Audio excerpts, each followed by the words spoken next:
Well, hello everyone, and welcome into the Six Screens Telenetwork, where we get another awesome night up here in Boston, and we've got some really good programming coming up here tonight.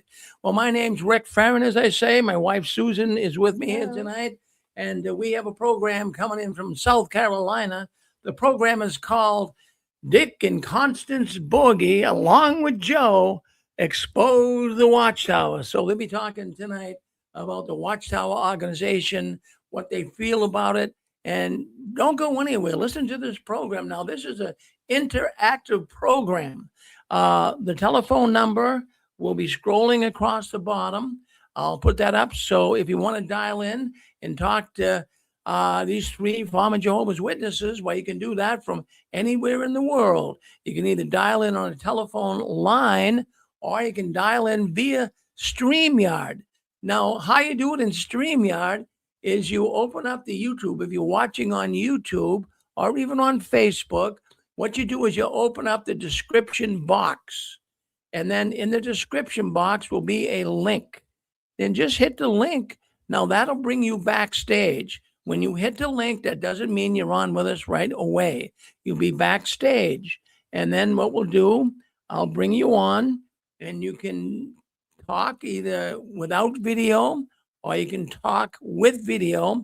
It's up to you. You can decide. Some people rather not come on video, just go on audio. But if you want to go on the full Monty, so to speak, do it all. Go big or go home, as they say. But I don't really mean that. I want you to stay with us. Just stay on. Just stay on with us. No matter how you come in, the Borghies and Joe will like it. So let's bring them on right now and talk to them for a second or two. Then they can start their program. We're going to add them to the stage. Well, there they are. My goodness, you guys are looking wide awake and full of energy, I'll tell you. Mhm. Yeah. So, anyways, anything on the agenda tonight? What are you guys going to be talking about? Going to be talking about what's all a buzz on YouTube. The Watchtower is out there plugging one particular thought: obey, obey, obey. These are in the directions that they're telling you to obey come straight from Jehovah God. And if you don't obey them, you're probably going to die at Armageddon. That's what they're trying to sell to everybody. But you know what? We're too wise for that. They've been doing this for a long, long time. You have one governing body member saying that, you know, we're not infallible and we're not inspired. But you got to obey us anyway because your life depends upon it.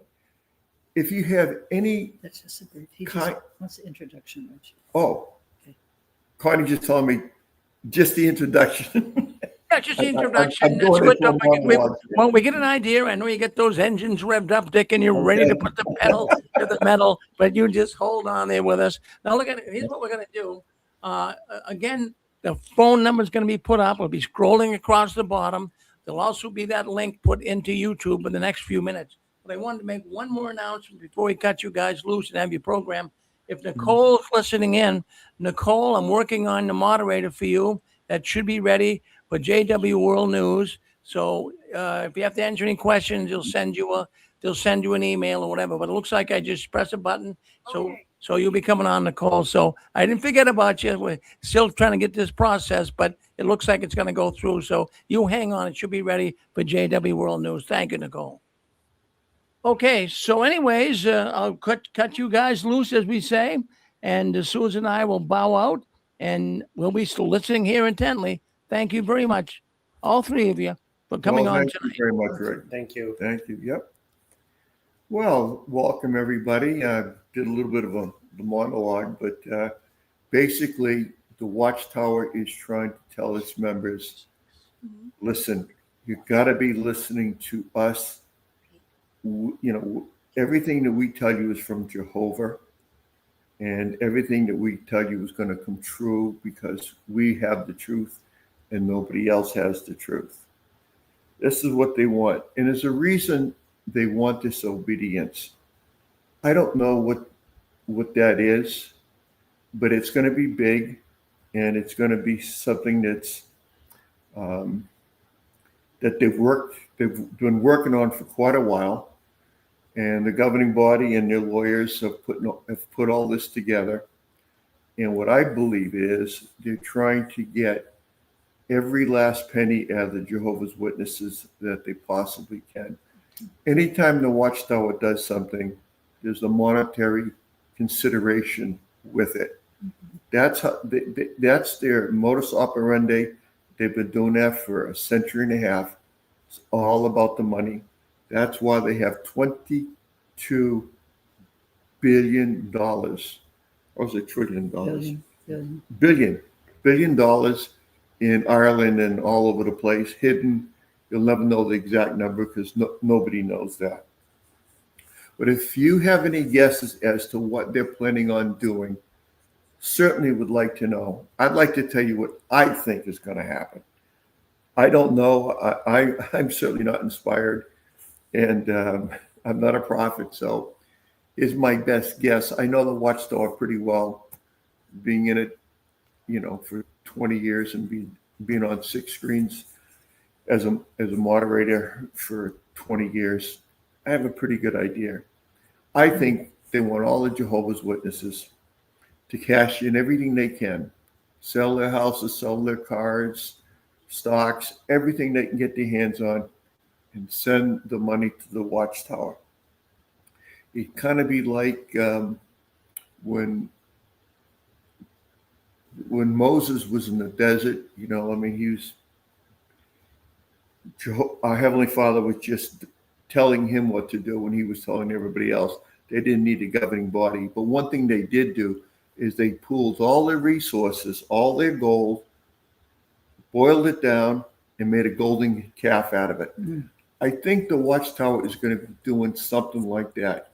They're going to tell you, go out in the Mojave Desert somewhere, and Jehovah miraculously is going to take care of you just before Armageddon. Now, I can't base this on anything, just the way I think. But this is the way I think. And I was hoping you could hit *6 and tell me the way that you think.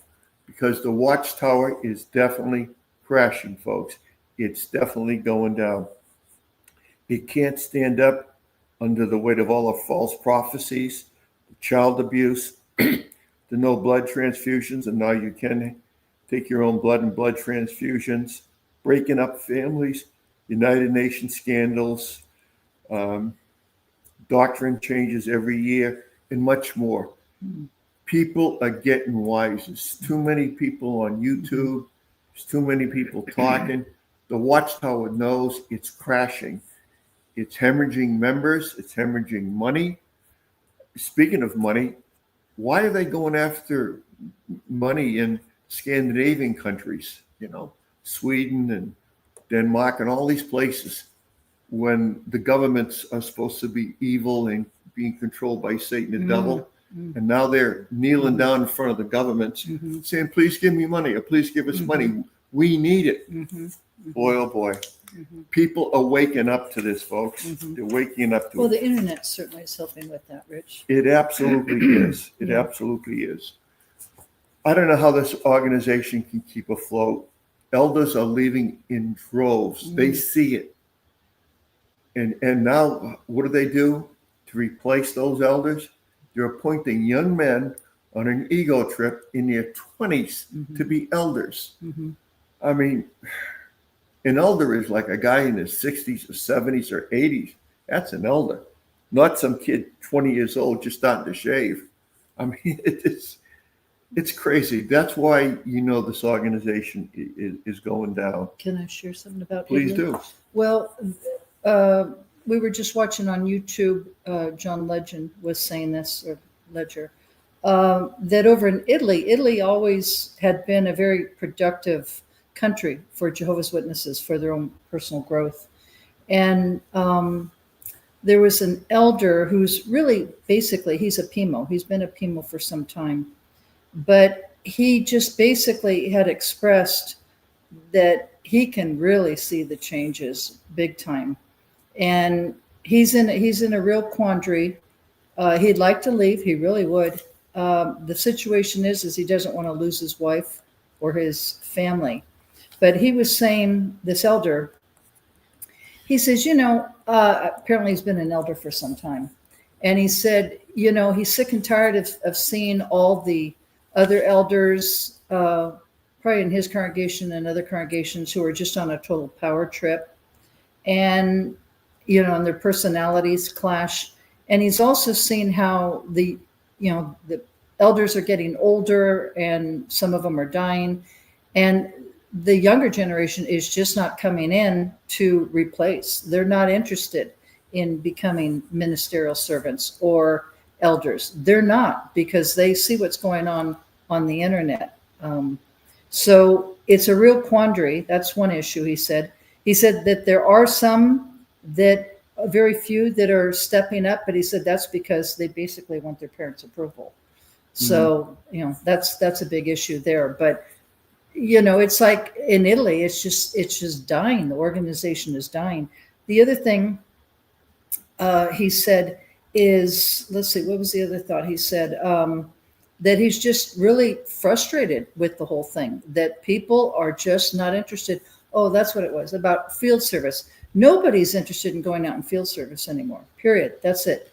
Knocking on doors. They might want to be at the carts where they really don't have to do anything, but they certainly are not interested in going door to door knocking like back in our days and having to do all the hard work and have a presentation and all that sort of stuff.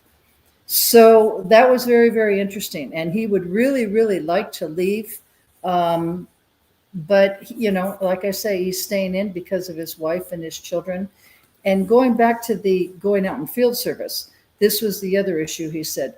He said it's only basically the elders and their wives that are going out field service door to door. That's it. Nobody else is interested, period. So, at one time, Italy used to be very, very productive. It's Catholic. It still is a Catholic country. And a lot of witnesses came in and converted a lot of those Catholics to JWs. But it's really, really changing. And he'd like to leave, but that's his own personal dilemma and choice of what he's struggling through right now. Like I say, he doesn't want to lose his wife and he doesn't want to lose his family. So he's caught between a rock and a hard place with this whole thing, because he knows he can see all the false prophecies. He can see all the changes. He can see all the people that died for not taking any blood transfusions. And now Watchtower's changed that. And he has just seen a lot, and he's really, really fed up. It's not like he just wants to step down as an elder.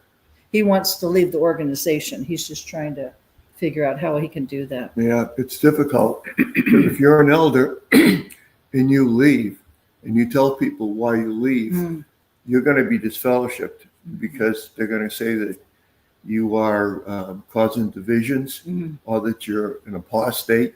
And if you're one of the former 144,000 who got thrown under the bus, they'll call you an evil slave. That's how they do it. There's stuff that's been around for 20 years or better. And you would think that when the JWs hear about it, that they would leave in droves, such as United Nations. Or 1975. Or 1975, remember? 1914. That was huge. The 144,000 are no longer the top dogs. It's now the governing body. They're the anointed, not the 144,000, the one they claim to be. That's a doctrinal change. But you know what? There's so much of this accumulating that I would have thought, as soon as a Jehovah's Witness heard that the governing body had joined as an NGO, the United Nations, that there'll be a mass exodus from the JWs. But it really didn't happen. There was a mass exodus, I think 1922, when Armageddon didn't come, and certainly 1975 when Armageddon didn't come. And the doctrinal changes around 1914 and 607 BCE. All that stuff has been proven to be false. But right now, it seems like it's all gelling and it's all coming together. Brick by brick, huh? Yeah, It's like and people are going like, oh no, I'm not doing this anymore. I'm not doing this anymore. And they're leaving. And you know what? The Watchtower is showing itself to be such a fraud, and so after every penny they can get their hands on, they're not giving out a cent. Right. They don't care about people. They really don't. You have a dilemma, right? Excuse me. You have a dilemma, and the dilemma is the governing body members say we're not infallible, or what's the other one? We're not inspired, right? Inspired or, well, if they're not inspired, Right. We don't have God's Holy Spirit. well, they're not connected to God if they're not inspired, right? Right. So that's one issue, and we've all heard that. Then on the other side of the coin, then they say, you must be completely obedient and loyal to Jehovah. So, what they do is they really talk out of both sides of their mouth, right? I mean, if you really just stop and think about it, why would you be, first of all, why would you be obedient to anyone who claims to be of a Christian organization, and they're coming out and actually saying that we are not inspired? We are not inspired, and we do make mistakes. That's what they're saying. So if that's the case, they're not inspired with God's Holy Spirit, then why are you going to be loyal to, they say it's Jehovah, but it's really the organization. Exactly. They always say, you need to be obedient, loyal to Jehovah. No, it's not obedience to Jehovah. God is not interested in organized religion. He's interested in a personal relationship with you through Jesus Christ, with his Holy Spirit, and studying his word and living your life according to his principles. But he's not interested in organized religion. So, I think a lot of these witnesses are trying to, figure this all out. They're seeing so many changes. They're scratching their head thinking, what in the heck is going on? Now the brothers can have beards. Now the sisters, can wear pants. Now we don't need to even really record our time. Remember how important that was? Mm-hmm. Oh my gosh, that was so critical back in the day. Now you just check off a box. And, there are just so many changes, like you say, brick by brick by brick. Mm-hmm. You can see how the tower is really crumbling. Yeah, I'm sorry, Joe, you had a thought? My thought, too. Mm-hmm. I really believe the reason they're pushing this obey the governing body, because your life depends on it. Mm-hmm. They see the data. Mm-hmm. They see that they're not growing anymore. Right. They're just not growing. The young people aren't interested. No. In fact, I believe that elder, he's still an elder from Italy, said mm-hmm. he would give public talks, and all he would do is see kids playing with their phones. They're not interested. Or even the parents too, looking down at the phone. The parents too. Mm-hmm. And so I think the governing body, they're shaking in their boots because they see the decline. Mm-hmm. Yeah, and that's just not like one meeting. That's meeting after meeting. Yeah. People are physically there, but they're mentally checked out. Mm-hmm. Yeah, Connie mentioned about just checking a box now mm-hmm. that you were not in field service. Sorry. There's a lot to that. Actually, they've changed that, but they still want you to go out and service. Mm-hmm. And I can remember all the years I was in, I would always get that phone call from an elder. How many hours of field service did you get in this month, right? Mm-hmm. If I didn't turn in my and they were religious on that. They called you up and asked you, right? Has an elder ever called you up and say, Brother Borghi, or whatever, Sister Borghi, how many hours do you have in prayer? What's your prayer life like? Mm-hmm. Is that like 10 minutes before you get into bed, or is that just 5 minutes before you eat a meal? Mm-hmm. What's your prayer? Mm-hmm. Have you ever been called up and asked about that? Mm-hmm. Never, because prayer doesn't put any money in their coffers. In the coffers. Right. But getting new people in, when new people come in, they bring money into it. Mm-hmm. And it's really not the money that they bring in initially. Mm-hmm. It's when they die and they leave their $500,000 house to the Watchtower. Mm-hmm. Mm-hmm. That's where they get their money, or their life insurance policies, mm-hmm. or all that to the Watchtower. Mm-hmm. That's where they get their money. That's how they get $22 billion, but they can't give a couple of grand to a Bethelite who worked there for 40 years, and they told him he's no longer needed and go back to his former congregation, who never even heard of the guy because he hadn't been around for 40 years. Right. And they'll take care of you. No, they won't. No, they won't. They won't. They didn't care. He's going to die. He's already given 40 years. The heck with him. Well, and we were all trained with the Theocratic Ministry School to be salespeople. That was the bottom line. Yeah. We were trained as salespeople. If you've ever been in sales or marketing in corporate America, that's what it's all about. You have sales, it's all about making your quota every single month. And if you don't, you're in very serious trouble because the reason why sales is so important is because it's all about profit. And that's how corporate America works. Watchtower is no different. We weren't paid. We were all volunteers, that's for sure. But it was a matter of bringing people in so people could get baptized, so they could buy more literature, so they could indoctrinate more people and could make more contributions. And like you say, down the road, if they had property or jewelry or 401s or anything, donate it to the organization. That's the name of Watchtower's game. That's how they got to be billionaires, 22 billion on everyone, all of our backs and everybody else. And they are so sick with greed that they can't help Bethelites, particularly Bethelites, but even people that pioneered for 40 years and can't do it any longer.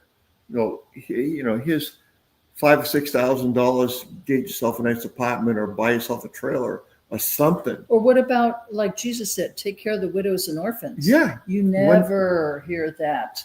You never, ever hear that. So Rich? greedy. Yeah. Remember you were saying something once about the food bank? Maybe you can say something about that. When COVID hit.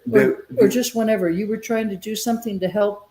They came to your door. Oh, yeah. Tell people about that story. Yeah, years ago, I lived almost right across the street from the Kingdom Hall.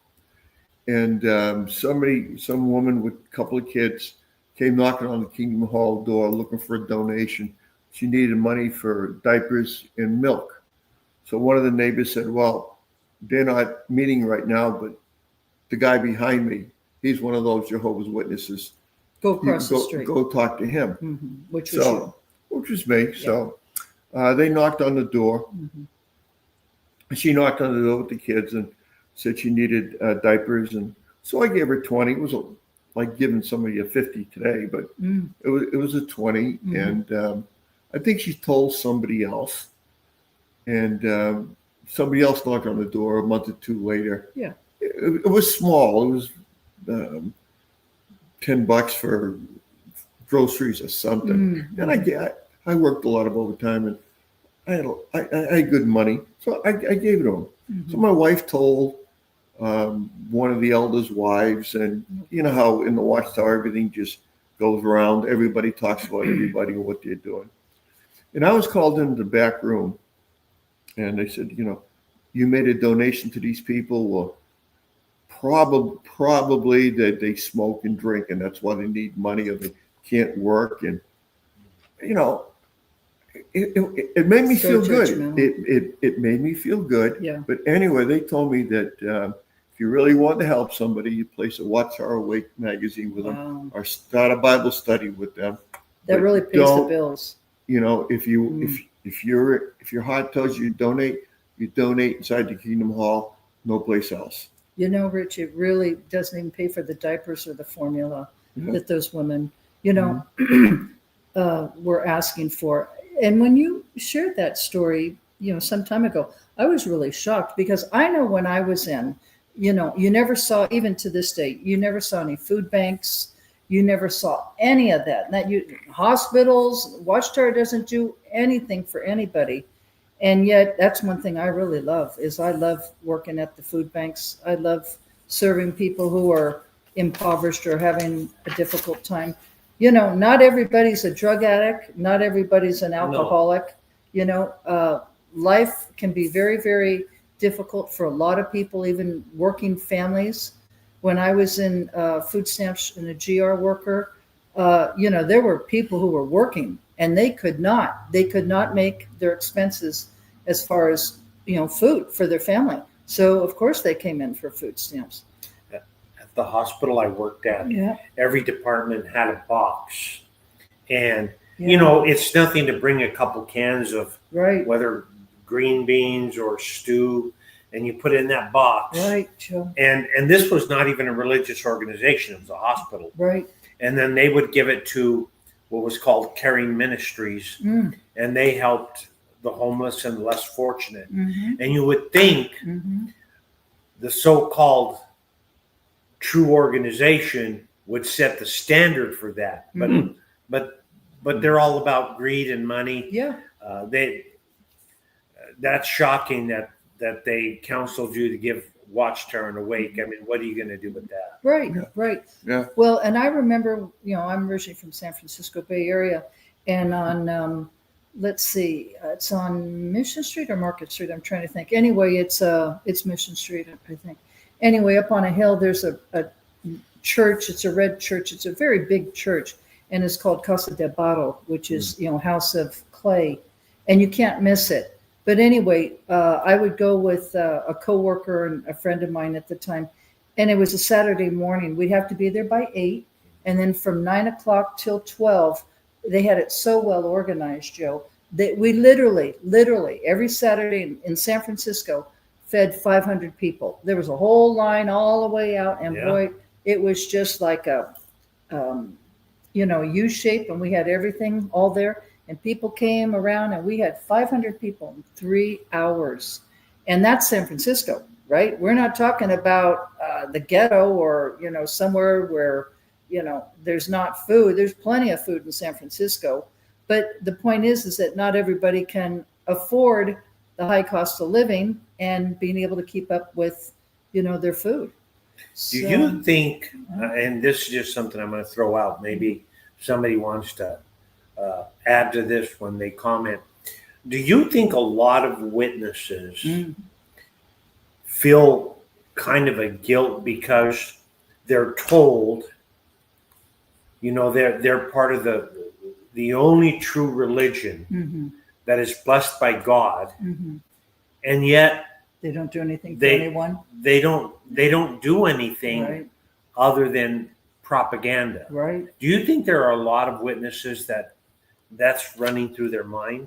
I think if they have a conscience, and I think if they're loving and very compassionate people and they're genuine, I would say yes. How could you not? Joe? How can you not? I mean, and like Rich says, you got a mother that comes up with 3 kids. First of all, let me tell you, when I worked in welfare, I had people that were just practically in tears when they came when they came into my office to interview me.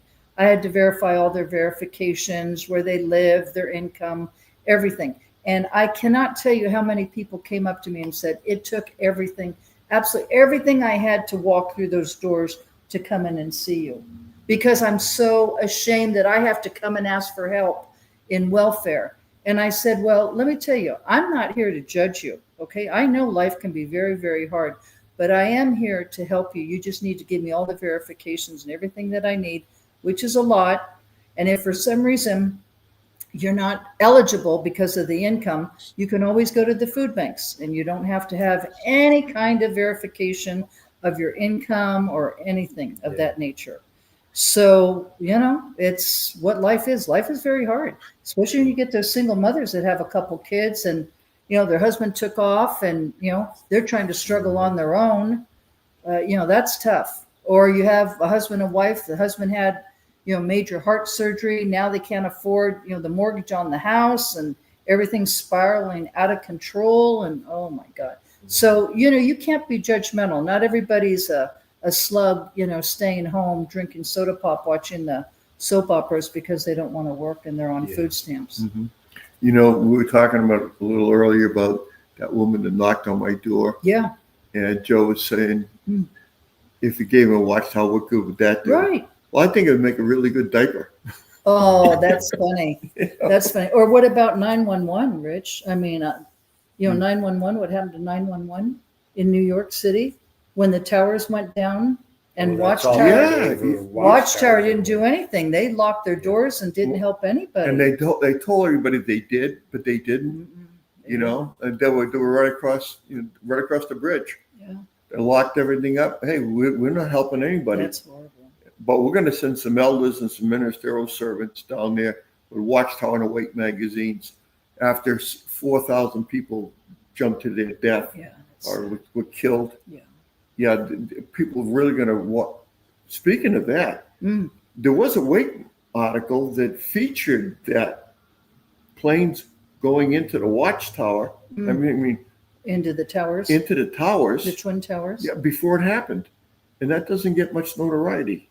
I'm There surprised. was. Maybe Watchtower knew something. Yeah, Well, they're connected with the UN, so anything's possible. yeah, absolutely. But the Absolutely. thing is, they're supposed to be a loving Christian organization, right? They're supposed to be loving and help, your brother. So where were they, especially when 9/11 hit, or even every single day? They're just not there. And you see it when you're in it long enough. You see the hypocrisy. You do. Yeah. Speaking of hypocrisy, so there's a book that the Watchtower doesn't want you to read, and you say, "Oh, it must be Crisis of Conscience or 50 Years of Watchtower Slave." Nope. A friend did a really good job. He's a YouTuber, friend of ours, and he read the Shepherd the Flock book, Yeah. brand new one, right? Okay. And in that book, if you are an elder Okay. and you commit adultery, you keep it quiet for 3 years, and nobody finds out about it, and you somehow still have the respect of the congregation. They keep you in that position. Because They they need you. That's right.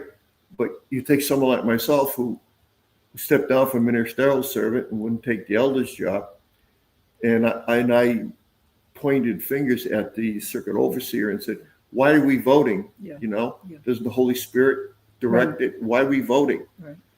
Well, I get this fellowship, I lose my family and everything else. But if you're an elder, nothing happens to you. Even worse than that, we've seen it on TV, so it's not something I'm just making up. We've seen elders convicted of child abuse. Oh yeah. Big time. And not just 1 or 2 times, many, many times. And it's all over 6 screens. It's just unbelievable. Well, How many Pennsylvania, they had 12 or those elders? 13s, yeah. and it's worldwide. And it is worldwide. I would guess that if you're a pedophile, Jehovah's Witnesses have been called a pedophile heaven, because if you get caught, you're not going to get turned into the police. Now maybe they're doing it, but 10 years ago they weren't. Young children were being raped, male and female, young kids, 9, 10, 12 years old, in that range right there. And some of these elders, the body of elders know who is a pedophile. Oh, yeah. They don't tell anybody. Right. And some of those pedophiles are actually serving elders right now. Oh, yeah. In some of those congregations throughout the world, you have pedophiles messing around with little children. And I the wanna ask Watchtower you, covering about Joe, how many did you have in your congregation, pedophiles? There were two. And were any of them elders? One was ministerial through. Right. They keep that quiet with the people in the congregation. I think Diamond Dave wants to say something. Hi, Diamond Dave. What's going on? How you guys doing? Good. We're good. How are you doing tonight? Good. Well, it's morning here, but I'm doing pretty good. So I actually called in to talk about the financial side of the JWs, because I heard about that, and I don't think they're gonna build a golden calf or anything like that.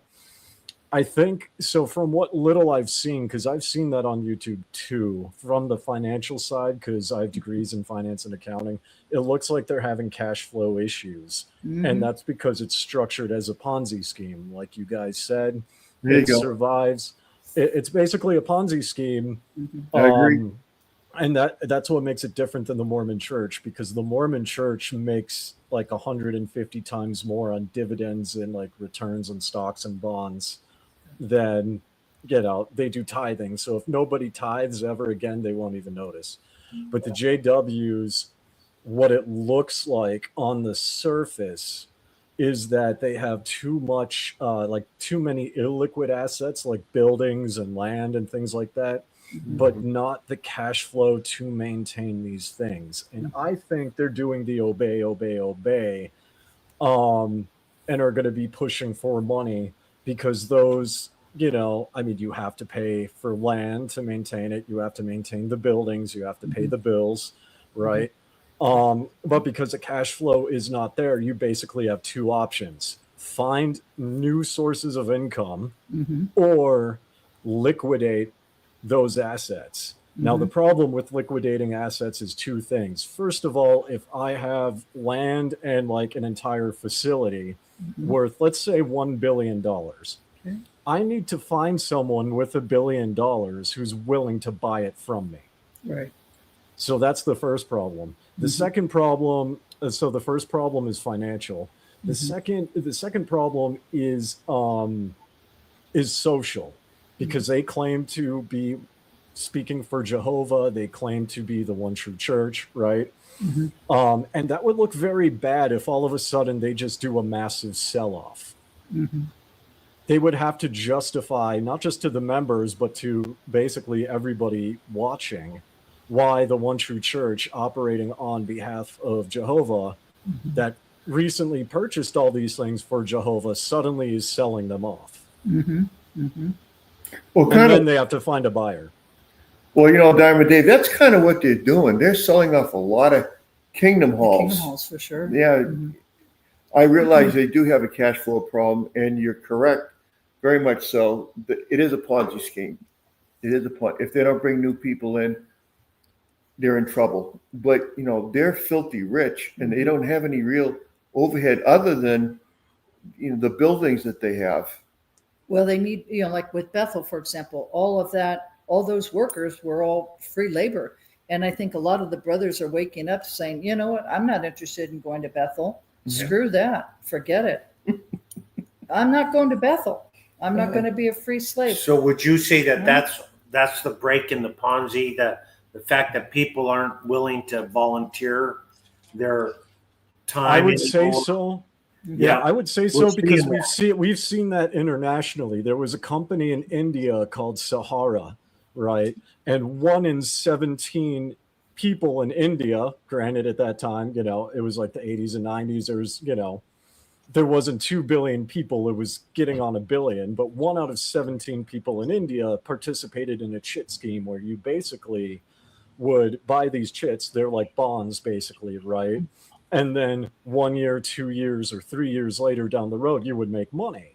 Now, it ended up breaking because when people stopped, they couldn't pay out. When they couldn't pay out, that drove people away. Right. And it ultimately collapsed. I think Enron's another good example. What was it? Bernie Madoff is another example. Oh, yeah. Right. So, when it comes to things like that, it's not only a Ponzi scheme, it's a poorly managed Ponzi scheme.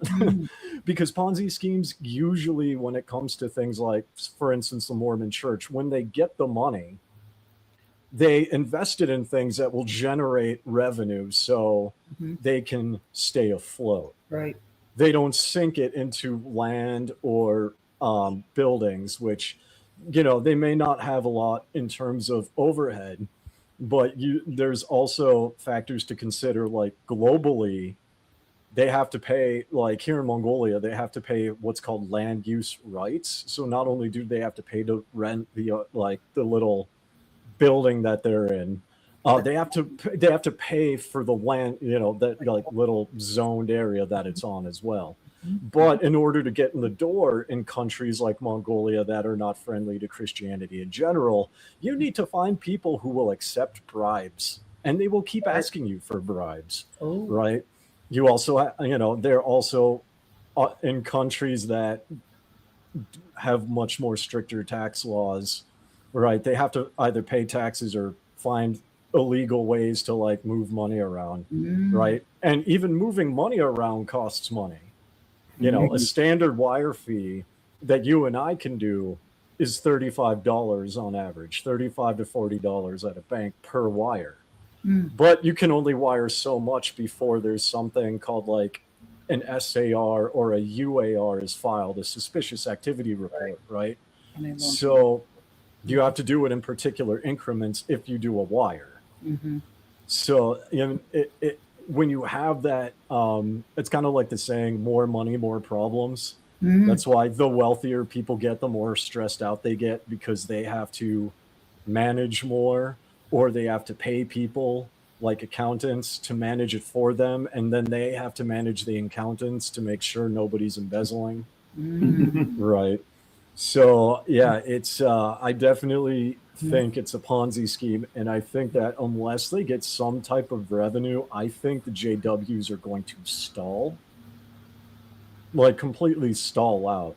I'm sure they have conservative hardliners somewhere that are not on the internet, you know, all 10 of those people that will keep tithing until they go broke. But the overwhelming majority of people won't even join in the first place. Hey, Dave, this is Rick Farron of the Six Screens. I wanted to just come in for a second. I really find it fascinating what you're talking about. And in the last couple of weeks here, we've been reporting as well up in Warwick, New York. Of course, that's where the world headquarters is. They just purchased within the last month. There's an IBM building that was right next to the complex. Well, I say right next, within a half a mile, and they purchased it, and I believe the price was $15 million, and it sounds like a real deal. IBM wanted out, and like you were just saying, you got to find a buyer, and the Watchtower bought it. And when I've been doing some research here on that, Susan, as well, we find that even the Watchtower spokesman who was handling the procedure mentioned that they're really not sure why they bought it. They're gonna kind of Wait, what? they're gonna put it on the back burner. I mean, seriously. So Okay, so there's the poor financial mismanagement right there. Because if I was a part of the governing body, like let's pretend Diamond Dave is in charge of the finances, they pay me to like help them out. First thing I'm going to do, that building is not going to be on the back burner. That building is going to generate income. We're going to rent out each floor to a different company, and we're going to charge moderately high rent from these companies so we can get that income. Any other building that is just sitting there or is on the back burner that's not even doing anything, well, guess what? That is also going to generate income. I don't know, I don't know what Jehovah's Witnesses call it, but our churches and the Mormon churches are called like meeting houses, right? Any one of those meeting houses that is not being used, guess what? That is being rented out for community functions as a public relations move, as well as to generate more income. And that would be done on a global scale. I want you to, what I came up with here, Diamond Dave, the Watchtower, they're very clever. And I'm sure you know, as well as myself, what's going on in the world of hyperscalers in these gigantic data centers. Here in America, I'm not sure what's going on in Mongolia, but here in America, we have gigantic companies like Amazon, Google, Apple, Facebook. What they are doing is they are building these data centers where they're going to hold all of the AI data from all over the world.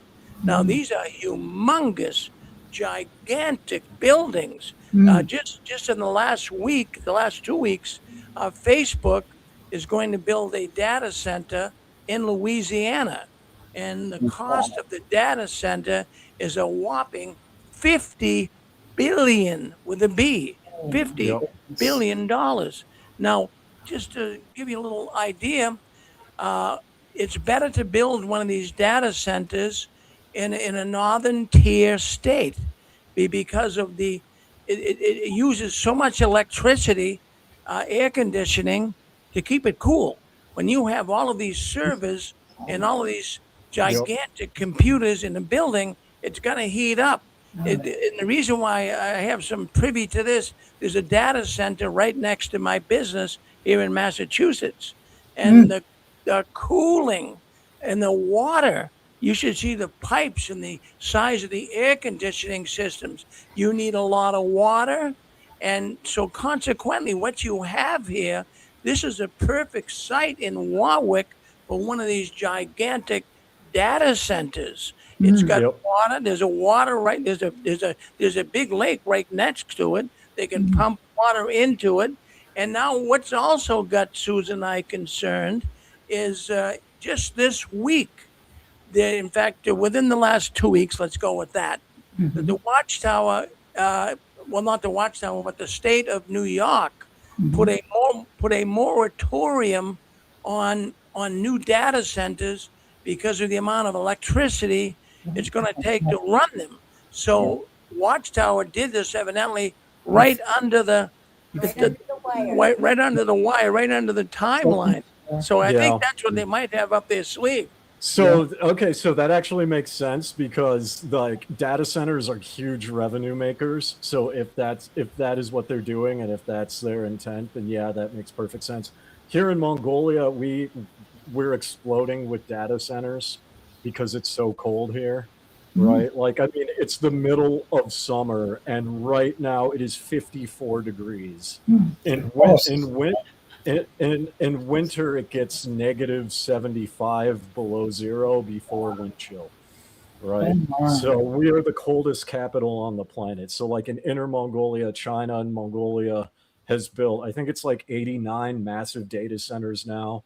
There's going to be several of them built here in Mongolia. There's an entire smart city that's planned in 2030. That's a mix of like, you know, apartments and employment places, but it's going to be based around data centers, right? And then they're going to be using it to generate heat. So that way, like heating costs go dramatically down, which granted here they're dirt cheap compared to America, but still. So yeah, that I can see them doing that. Then that makes sense. You want to say something, Susan? No, you covered it. Yes. All right. Well, Dave, well, thank you for discussing that. But it's just I'm not sure that's what they're doing with it, and because I mean they don't have to share that information. Why would they? Why would they buy that building? There's no reason for it. They haven't even finished building their 500. What is it? $500,000. Oh, 500 million. Where they're going to make movies, their media center. So they haven't even finished that. So why would they even buy that building? I have two reasons I can guess, and these are just guesses. But financially, when you look at Ponzi schemes or any shady financial activity, one of them is money laundering. You have to make dirty money look clean, and so you invest it into something.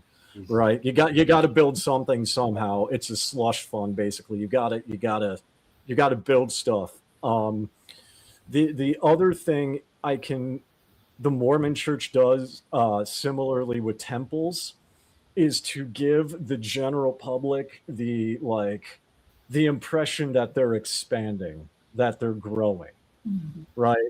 Because people don't really look at statistics that often, right? You can come out with a list of statistics and everyone's eyes glazes over, but all you have to do is just point at different buildings. Or like, yeah, the JWs are building a $500 million thing here, and then they're building this thing over here, and now they bought this building. They must be growing because they have the capital.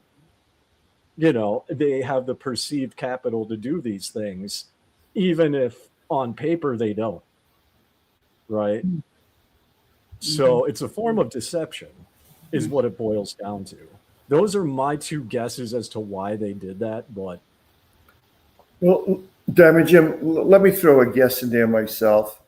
Watchtower is famous for buying old buildings like the Squib building or whatever, and having the JWs come in with free labor, free materials, absolutely gutting the building and putting all brand new stuff in there, and then flipping the building. They flip it.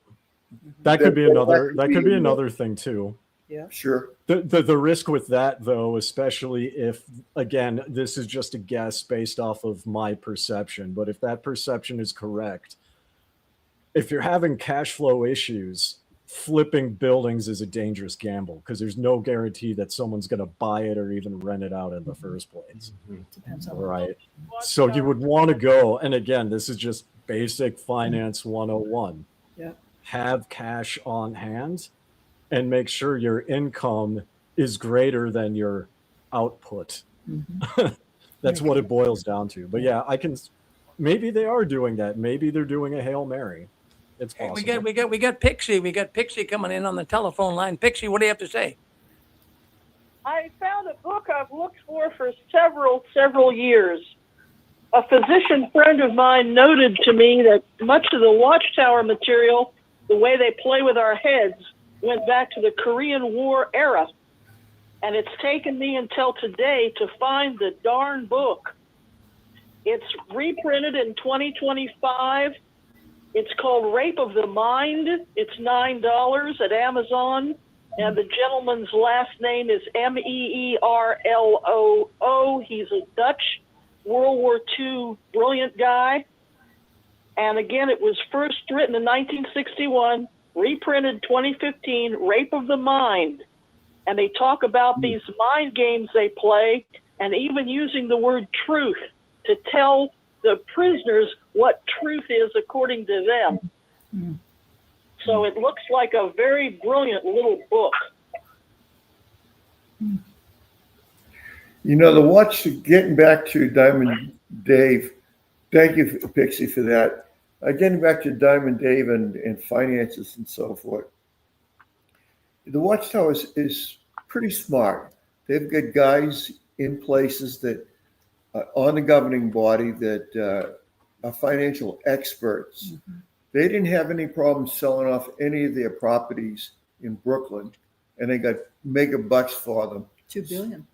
Yeah, $2 billion a profit they made, in Brooklyn.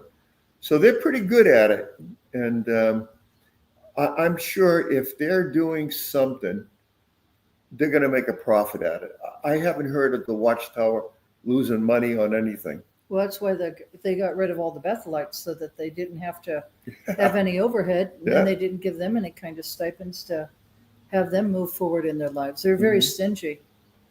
I have a question. Yeah. As maybe Rick could help me or Rich. This project in Ramapo, that's been going on for 2-3 years. When is that going to be finished? Does anybody? Yeah, I'll jump in here. They're saying now 2029. Now, it's they've been dragging their feet right along. Now here's the Watchtower. I don't know what the Mormons say about the scriptures, but they use them, I'm sure, as well. But the Watchtower always would tell us, as Jehovah's Witnesses, count the cost before you get involved in anything.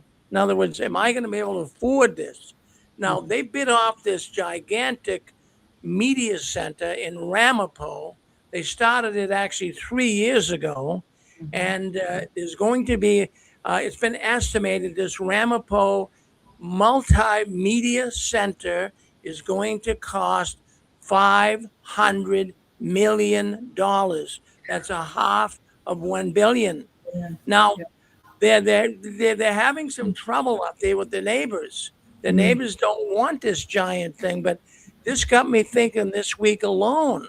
This thing is so huge. This is another great thing for a data center. I don't want to focus too much on it, but I think the Watchtower is in the real estate business, and I don't know if they're going to ever open that as a media center. I think what it is right now is a fundraiser. I think it's a way to, hey, we're building Ramapo, we need more money, and the witnesses are dodging it, not dodging it, but they're putting it into the pot. So but Joe, 2029. Yep. Wow. So 6 years. That meteor. I think Stefan wants to say Oh, something. go ahead, Steph. I think I just wanted to I just wanted to recap because there's been a lot of communication. Diamond Dave, are you saying that you feel like Watchtower is in a cash crunch, that the only option they have is to either liquidate Kingdom Halls or to ask for bigger donations? Is that kind of what your mindset is? That is based off of my perception on what little I have seen. I could be wrong, but that just those two things, and I think Rick has talked about other similar things in the past. Just in the field of finance, that doesn't necessarily mean that they are, but that is a red flag. Those are, red flags. So I'm just commenting on this other building that they bought, the IBM building. What was your take on why they bought that? So here's the thing. My take on that was that because of that perception, they would need to generate income somehow. So they bought the real estate to then turn it into something and rent it out. And then that's when Rick started talking about data centers, and that makes sense because there are people who are doing that. And there are companies that are turning over unused like factories or just buildings to be turned into data centers because they can make a ton of money off of it. So that's my guess. Okay. Rick, may I say one more thing? Of course. Go ahead. Okay, I'm just going to go right back to the very beginning of the show. And first of all, you guys look great. Dave Connie and brother Joe Dario, you guys look great. I just wanted to say something. I was just so excited this weekend. I was contacted by a member of the ex-witness community. There is a brother who has just woken up within the last 2 weeks. And Joe and Fran know I've always been looking for somebody in Chicago, and this gentleman is from Chicago. In fact, we're going to get together for burgers and beer tomorrow. But I'm just very excited about that. He told me a couple of things which I thought was interesting. He mentioned very low attendance at the Kingdom Hall. Mm-hmm. And again, we talk about these things all the time, but I just want to give you guys, this directly from somebody who literally just woke up within 2 weeks ago. There's nobody at the meetings. Very few young people, and the young people that are there are totally not interested in reaching out. Ministerial service and elder. No desire to do that whatsoever. He was even talking about a person. I believe this kid is still in high school, and they're working him to death. And he thinks they're going to be making him a ministerial servant pretty soon, and they're probably, rushing him. They'll probably be an elder in his early 20s.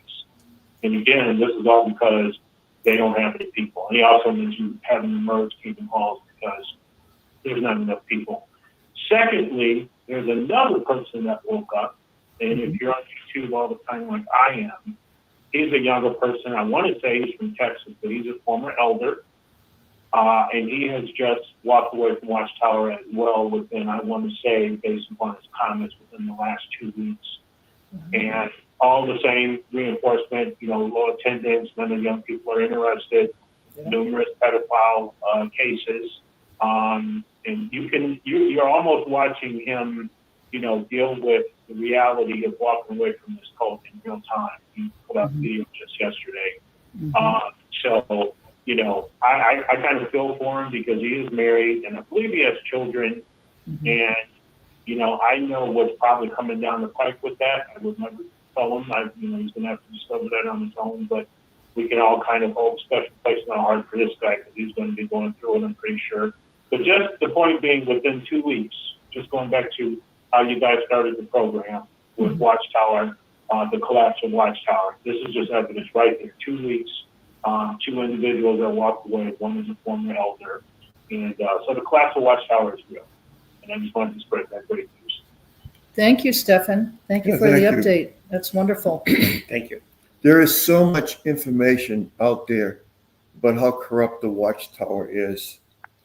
And it's catching up with the governing body, and they're in panic mode. I do believe that there is something coming down that they're going to get as much money as they can from the rank and file Jehovah's Witness. I don't know how they're going to do it, but it's coming. And you're not supposed to question it. That's what they want. You're supposed to say, this is coming from Jehovah, and Jehovah wants us to sell our houses, our cars, and give all the money to the Watchtower.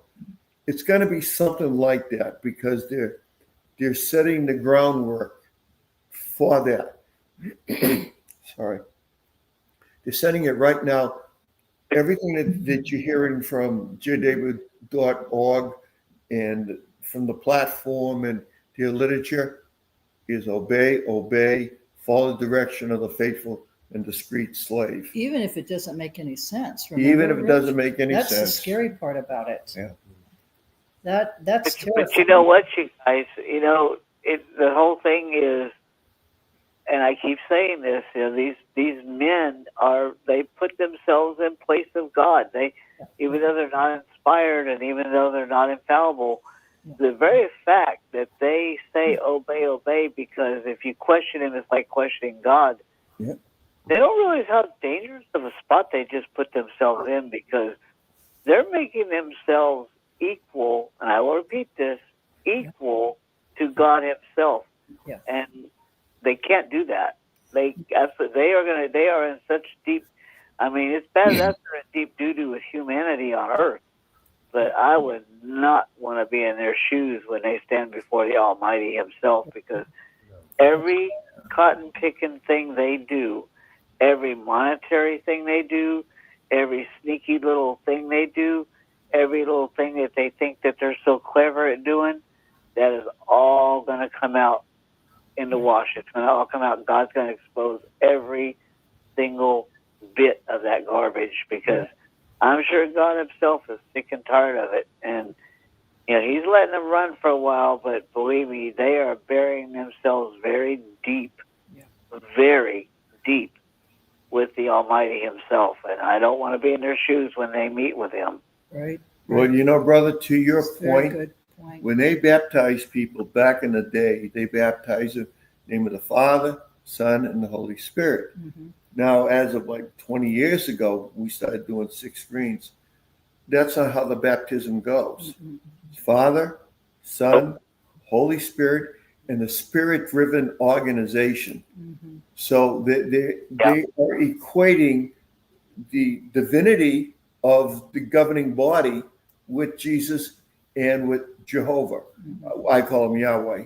Mm-hmm. That's dangerous, and that.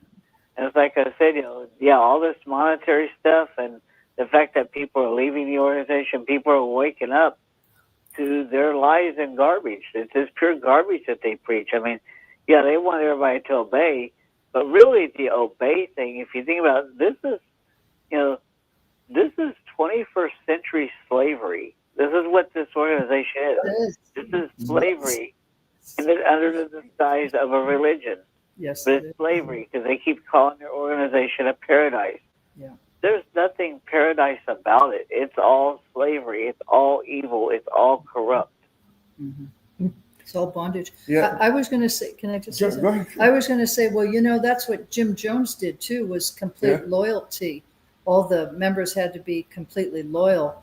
And they literally, it cost them their lives. They literally had to drink the Kool-Aid. Mm-hmm. And many of us drank the Kool-Aid because we thought it was the truth. But once you wake up, you know, you cannot ignore what you know to be false. Yeah. And, you know, that's very scary. I'm from the San Francisco Bay Area, and Jim Jones was right in San Francisco. And a lot of those people, it was like 913 people, something like that, died. And they're buried over there in Oakland in a mass grave. But, you know, pure evil. And, you know, at what point, see, this is the point I want to make. You know, obey us even if it doesn't make any sense. Now, that's the scary part right there. Yeah. That is the terrifying part. So that's what Jim Jones said to the people, right? And they're in Guyana, in the compound. And there were some of them that tried to run away, and they were instantly murdered. So, you know, you have to really think about the power that these high-controlled cults have, and Watchtower, Jehovah's Witnesses, is definitely one of them. And I know the Mormons are, and, you know, there's a lot of them out there. People are looking for paradise. They're looking for a better life. They're looking for a better world, you know, brotherhood and peace and love and all that. But you have to really wake up to how dangerous these cults can be. And Watchtower is not literally like Jim Jones in the sense that they're out in the forest out in Guyana, and people are working. They were working on the farms like slaves. But the thing is Watchtower still is killing people. How do I mean that? Well, the blood transfusions is a human blood sacrifice. That's how Watchtower's killing people. And they also are killing people emotionally. They're killing people psychologically, that people feel absolutely trapped, that if they want to leave, like that one elder that was in Italy or is in Italy, and many others, even some listening in tonight, they can't just walk away because they know there's a very, very high price. They're going to lose their wife or husband and their family. And I was saying to both Rich and Joe today, which is, because that's bondage right there. That's emotional blackmail. But I was saying earlier, the Islam religion is the same way. I was watching some videos myself online, and I thought this was very interesting. That there are Muslims who are, their faith is Islam, and they don't even really believe it. They don't. They believe that Jesus is really God, but yet God forbid that if they stepped out of their belief of being an Islam, they would not only lose their family and their spouses, but most likely they would be killed. So a lot of people live in fear, which is really, really sad, because that destroys you from the inside out. When you know something is absolutely not true, and you keep continuing to live that way, you're wasting your life. You're just wasting your life. It's like going to work and not getting paid. You're going through all the motions, but there's no benefits of it. Go ahead, Donald. Well, Hi, Dick and Constance. Yes. Yeah. Hello? We're here. Yes. Yep, go ahead. Go ahead, please. Hey, it's RJ. Hi, RG. Hey, how are you? I don't know if anybody talked about it, but I'm in the Midwest right now, and we have had terrible. We had like ashy air from the wildfires in Canada. Oh wow. No, we haven't talked about that tonight. So wow. Okay. Yeah, I don't know if it's been brought up, but it's been brutal. Like you can't even see the skies. Like you can't go outside. It's like smoking 6 cigarettes in a row. Yeah. I lived in Northern California, so I'm very familiar with the fires. Yep, I get it. You stay inside. And, I might not have donated a lot of money and field service time when I was a witness, but one thing I was dedicated. And I would say, for a couple of those years, it was the most important part of my identity in my life. I was dedicated. And you think about like all the stuff they're doing now, and the more you learn, and it was the same back then, Yeah. But I had no business giving them the wheel. They were Toonces, the driving cat. Bad news if they're in charge. Well, nobody should have right? nobody should have the right to be able to control your thinking. People that are inside Watchtower, they're mentally captives. Watchtower has their brain. They do. And they don't have free will. They don't have free will. They don't have free thought. They don't have freedom at all. Nobody. God didn't create us to be oppressive and abused. That's for sure. We're supposed to, love our Creator and love what Jesus did for us. We're not supposed to be lusting after paradise earth or even heaven. That'll come, when you have a relationship with Jesus and our Heavenly Father, Yahweh. That's who you pray to. That's who you obey. Your conscience, if you pray, your conscience will be very sensitive, and you'll do the right thing. You don't need these people these governing body people who tell you what the right thing to do is. Right. They're liars. Everything they're telling you is to advance their own agenda. Hey, Dick, can I cut in there for a second? Yeah, go ahead. I left, over 15 years ago, and I still have an uncle that won't talk to me. Mm-hmm. I have a sister that won't talk to me. I've got a former wife that won't talk to me. My sons won't talk to me. Yeah, I know what that feels like. Same with Rick. Same with Joe. Mm-hmm. Same thing. But I mean, think about like people like my uncle, and you're talking about your son and Rick. He always posts the worst stuff that is happening at the conventions and that. And as you guys know, there's a geographically, like, and economically, they're not getting a lot of new members in Europe and the United States. So they're getting a lot of new members in Africa, in third world countries and such. Sure. And then they have these assemblies, they have like tribal dances, and they just have like no idea what's going on, and they're just throwing stuff up at the wall to see what sticks. Mm-hmm. And then, as witnesses, they got to witness that. They got to watch all this junk going on that they put in the videos. And then, is the witness going to say, like my uncle, going to be like, oh, that's brilliant. I made a good call not talking to these family members. Mm-hmm. Yeah, well, in Africa, it's so ridiculous, Mm-hmm.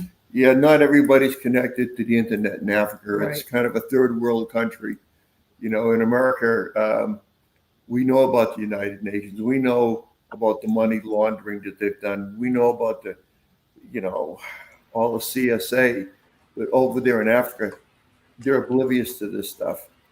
That's what the Watchtower. Yeah, and they're posting the videos on the website. Like, you're seeing a lot of like stuff, but they don't really have their finger on the pulse of what's going on.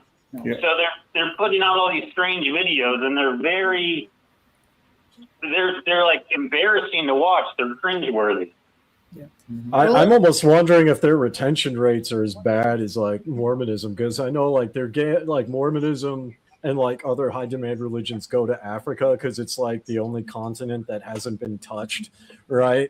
And there's a huge swath of Christianity in Africa, so they can kind of play off of that. But at least in Mormonism, and maybe you guys know more about this from the Jehovah's Witness side, but in Mormonism, a lot of people in Africa, they join the church because they see a lot of wealthy Americans participate, and they want to gain that financial benefit. And then when they don't find employment, when they don't get a green card, they just leave and never come back. Right. I was on a ex-Mormon podcast actually a few days ago, talking about this, because on my Facebook, I'd say I've got about 40,000-ish followers from all over Africa. Mm-hmm. And I mean, they have internet, and they don't necessarily care about what the Mormon church does or like the racist history, because they just want money.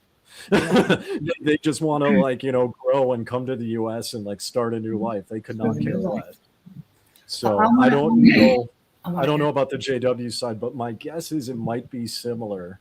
Yeah. Where they'll show up for a bit, realize there's nothing to it, and then just not go back. I don't know. I want to add to that, Diamond Dave. Rich and I were watching a couple of weeks ago about the wealthiest ministers around the world. Remember that, Rich? Yep. And they said their name, and they said the name of the church, and they said exactly how much they're worth. And let me tell you, there were like 3 African ministers. I remember 1 or 2 of them were definitely in Nigeria. And oh my gosh, they are multi-millionaires. I mean, they have Rolls Royces, they have mansions, they have everything. And this was in Nigeria.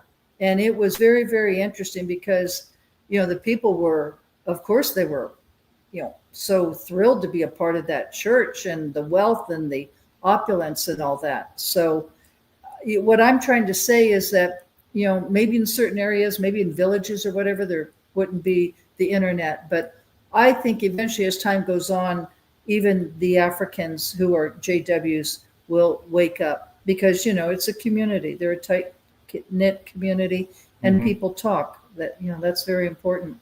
So well, there's that aspect, but there's the sorry to cut you off, but there's that aspect, but there's also the cultural aspect, right? So like it's very similar actually. Granted, the cultures are vastly different, but the principle is very similar to here in Mongolia, where in Mongolia, you basically worship Genghis Khan as God. There are statues all over the place. I have a statue behind him, right? And like there are certain things Mongolian men and women do to participate in the culture. The moment you become a Christian, you are no longer Mongolian. You no longer are seen as part of the people. You're not. You're basically you're outside of that. You're like westernized. You're not a true Mongolian.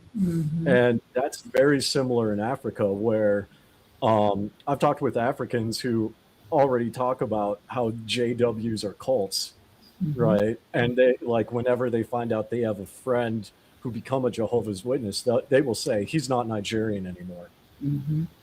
He's not one of us. We don't talk to him anymore. So there's that aspect too, which will be interesting to see how that plays out in the long term. Yeah.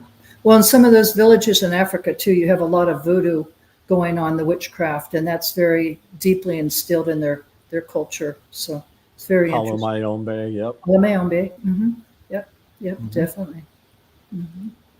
Star 6, would you like to comment? What do you think the Watchtower is up to? They're pushing obey like they never did before. I think something dramatic is going to happen. What do you think it might be? Star 6. Just take a guess. What do you think? Go ahead. Yes, go ahead. Yeah, hi, Stefan. This is Stefan. I'm thinking two things, and I have been thinking this all along, and I think Diamond Dave really just kind of cemented one for me. But I think they're going to start asking for donations in a way that they've never done before. And on the back of that, if they don't receive the donations, I think they're going to start trying to get rid of Kingdom Halls. And I think the first thing would be to get rid of the midweek meeting, or maybe just do it 100% virtual. Somehow they've got to distance the meetings from being tied to a physical Kingdom Hall. Because once you can get them to accept that, then you can go ahead and sell the Kingdom Halls without anybody raising, a big fuss.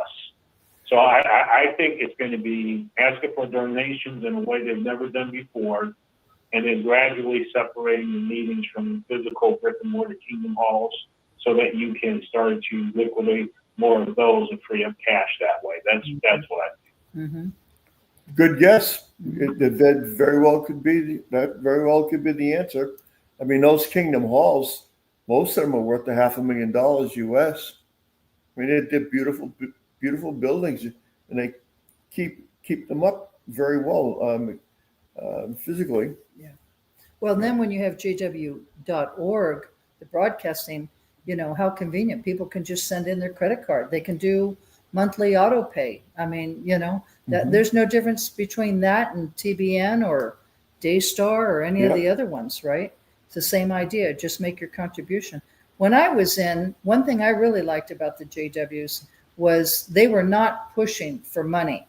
Now, I came from Catholicism, and they'd always pass the basket, right? Remember that, Rich? They'd always pass the basket every Sunday, sometimes twice in one service. But anyway, but the JWs had the little box in the back, and you knew it was there, and there was no pressure. The Watchtower has totally changed now. I mean, it's all about money. People are obligated to make a contract of $14 a month or whatever, and that's just who Watchtower is. I mean, if you can't see the greed, something's got to be really wrong, because it's about greed. When you have dollars in a hedge fund somewhere, what do you do with it? I mean, well, it's like telling the story about Bob Hope, how you met Bob Hope's. Yeah, I met Bob Hope's son in Palm Springs when I was in the military back 50 years ago. And I said, well, how rich is your father? He said, oh, Yeah, go ahead. Wait a minute. Hold on, RJ. Hold on, honey. Go Yeah, ahead. you say he's worth about 10 or 20 million dollars. I said, well, what do you give him for Father's Day? I mean, what could he want? So he wants another 20 million. Mm-hmm. So people that have money are never satisfied with money. It's never enough. They need their money is their security. Yeah. Their security is not our Heavenly Father's plan for righteous people. That's not their security. Their security is their bank account. Yeah. Well, and it's like an empty hole, right? Yep. Because you never fill it. You have 20 million, then you want 40 million, then you want, it's never ending. Never enough. But I was just going to say in this course of this conversation, what I see with Watchtower, the people who really wake up and the people who do not wake up. I know there's a high price to leave. Trust me. I've been through it. So has Rich and Joe and many others listening in. But the people who stay in, yes, they're indoctrinated. But you know what? They worship this religion. They worship this religion. That's what it is. Well, that religion gives them community, and because they feel that they're elitist, they're better than everybody else. They go door to door. They're more righteous. They're more religious. They're better people. And another thing is, if they're not successful in life, and they're carpet shampoos and window washers and people that mow grass and stuff like that, well, that's fine because they don't want money. They just want to serve Jehovah so they can get the paradise. Yeah, go ahead. Can I come in, Dick? Yeah, please do. Hey, this is John Terrio. I wanted to give an answer to your question about what do we think the Watchtower is up to. Yeah. Think back way back in like the 70s and 80s. Yeah. We didn't have the internet and all that stuff. Cell phones and whenever they talked about somebody who was apostate, we didn't even know where they were. We didn't even know where to go find them to talk to them. Where are they? Where are the apostates? And so we never had any communication with apostates, and we never had any communication with ex-Jehovah's Witnesses who left. They would just leave, and then they would disappear. But now, the society that we live in now, we have this information that's available, online and the internet and YouTube and Facebook, your cell phone. So back in the 70s and 80s, it was much, much easier for the Watchtower to control brothers and sisters in the congregation because they were not fighting against the internet and YouTube. Right. And so we keep talking about the Watchtower being in panic mood. And so, how they keep coming up with obey us, even if it doesn't make any sense, if you don't understand it. And they coming out with all these ridiculous things, to follow them no matter what, just listen to them, and so they're in a panic mode. It's what Rick is always says. They're in a panic mode, so they're panicking. You can see all the people that are leaving. A lot of people that they go to the meetings, but they don't believe in it anymore. They just go there because of their friends and family. Right. And so, what's the Watchtower up to? Well, they're desperately trying to fight to cover up, anything that they can, and they're trying to keep control of the brothers and the sisters in the congregation. Yeah. And that's what I can see that they're up to. They're all of the nonsense that they're coming up with on jw.org, all of the latest videos, and it's becoming a situation where it's really obvious that there is something wrong. So anyway, that's my answer. I don't know if that's a good one. Well, it's as good as any. But with regard, Barbara Anderson had said with regards to child sexual abuse, that didn't just recently start. That's been going around since the 40s, and that's a very, very serious situation that destroys a child's life for many, many years. They have to really get some serious, training and counseling with regards to that to work through that. But we just started. I just wanted to say this. I just want to say this because this is really important. Watchtower tries to keep it really quiet. Joe was an elder for 12, 13 years. And the majority of the people in the congregation are not aware that there are pedophiles. Now they are. It's becoming more prevalent because of the internet. But I just wanted to say this. I was going to do a show in reference to what pedophiles do as far as grooming. What is grooming and what does that involve? I'm getting a little sidetracked, but it ties in with Watchtower, so just bear with me.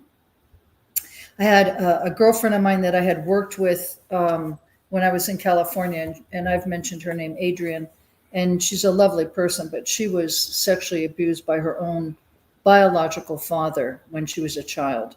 And it would always happen at nighttime. He'd come into her bedroom.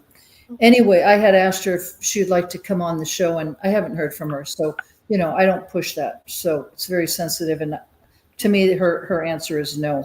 But she's doing well. But it was a lot of therapy. Anyway, the reason why I bring this up is because this is such a prevalent epidemic in Watchtower, and Watchtower cannot hide this. Okay, so I'd like to share this with the audience. Years ago, I don't know how many years ago, but there used to be a show on Dateline, and this guy named Chris Hansen was an investigative reporter on MSNBC, which is here in the States. And he would literally crack down on pedophiles, right? There'd be an interview. And we were just talking about that. Yeah. We were just talking about that last week, like, wow, I forgot what his name was. And Rich says, oh, his name was Chris Hansen. It's like, oh, yeah, it was Chris Hansen. Anyway, so we were watching Sean Hannity.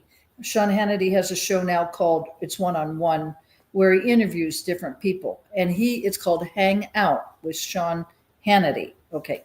He was interviewing Chris Hansen. It's like, oh my gosh, there's the guy. Well, Chris Hansen has this show now called Takedown. You can go on YouTube. There's a lot of free videos. He also has some that you can pay for, but trust me, there's hundreds that are free. And I have been watching them. I just can't get enough of it. And it's people who are online predators, and they are predators for underage children.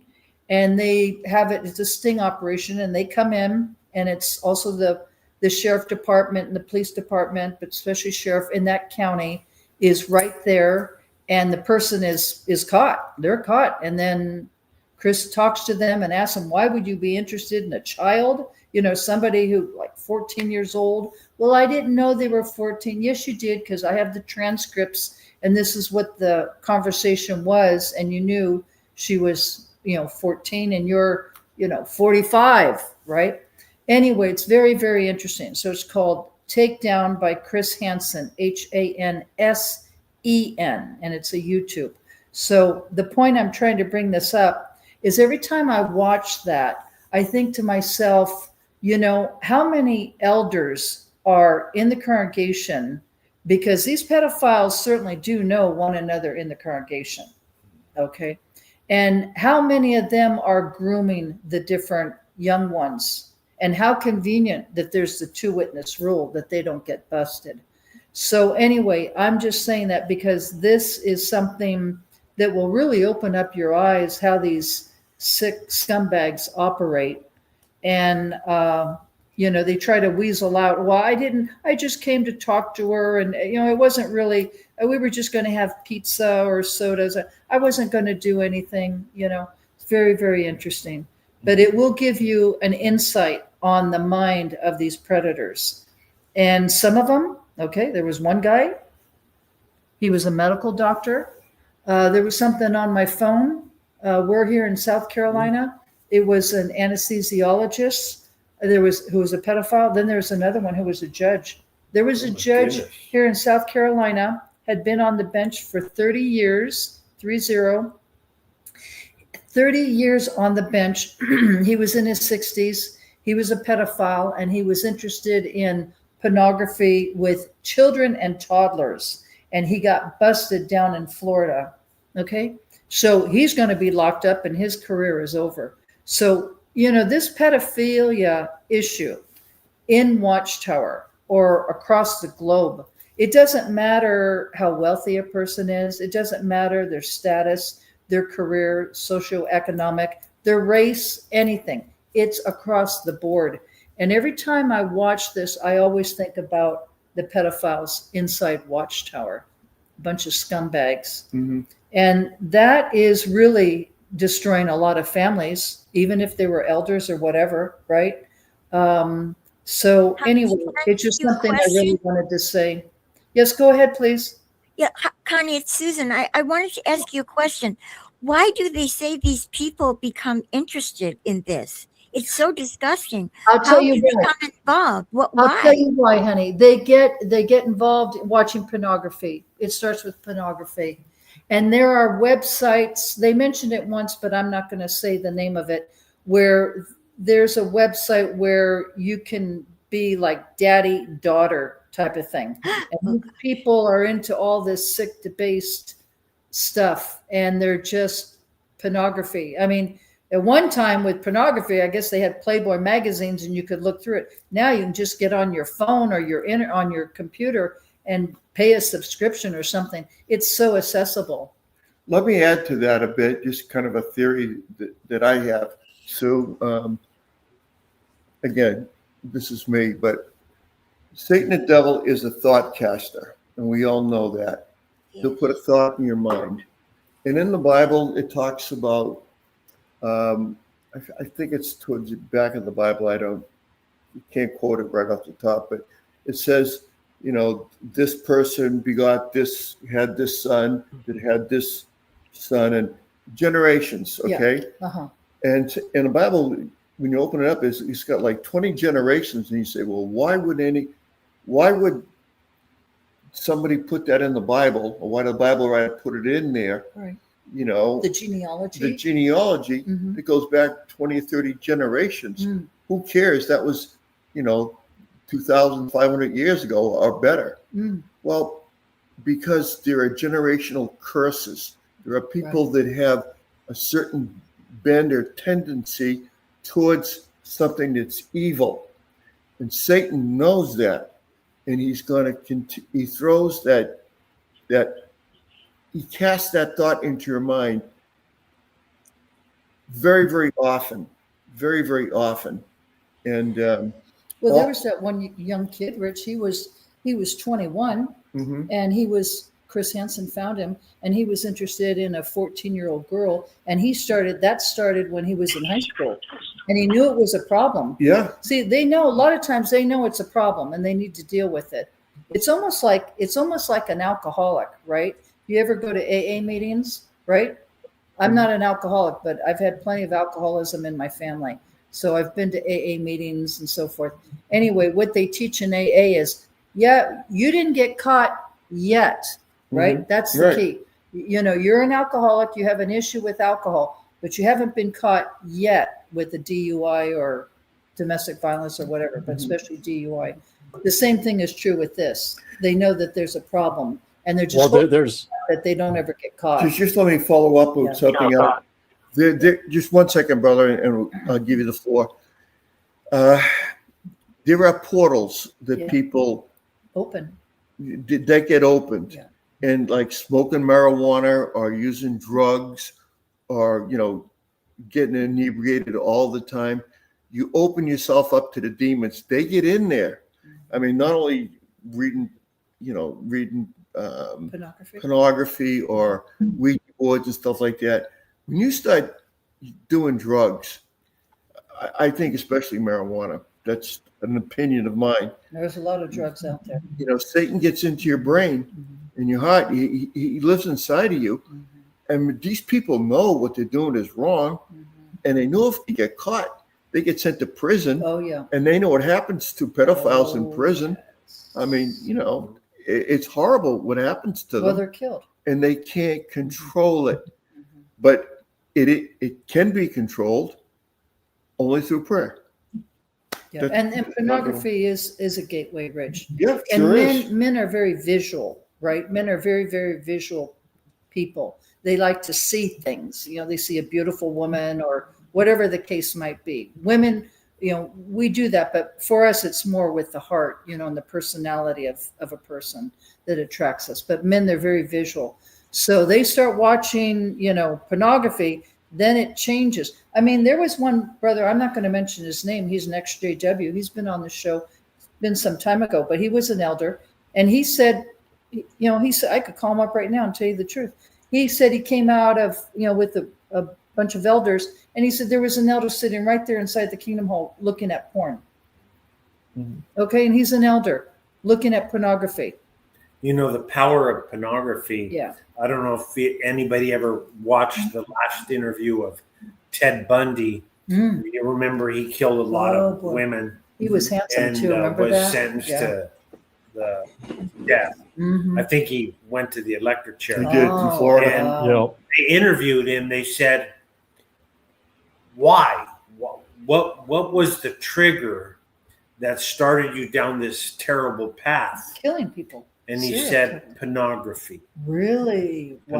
Pornography. That was actually debunked by one of the eyewitnesses on, I think it was on John DeLynne's show. There was an ex-Mormon that talked about that. He tried to deflect because he thought that argument would show that he's like mentally deranged. And so he tried to pin it on pornography so he would get life in prison, not be executed. Okay, thanks for. There's a ton of stuff out there where, at least for Ted Bundy specifically, he just and that was, what was his name? Last name was Dobbs, focused on the family, but like he organized that whole interview, right? And then he had this tearful conversion, right? And he was pulling out all the stops, right? So yeah, that's why it came up out of nowhere, because even in the interviews in the documentary, pornography never came up until he had this heartfelt conversion with Pastor Dr. James Dobson. Wow. Well, thanks for sharing that. Bundy was the one that would use crutches, and he had books, and he'd drop the books, and it had women, I'll come and help you. And he had a van, and it was all a setup so he could grab the woman and put her in the van. Yes. And he was very. I didn't think. I mean, when it comes to why people go after kids, it's really a power dynamic.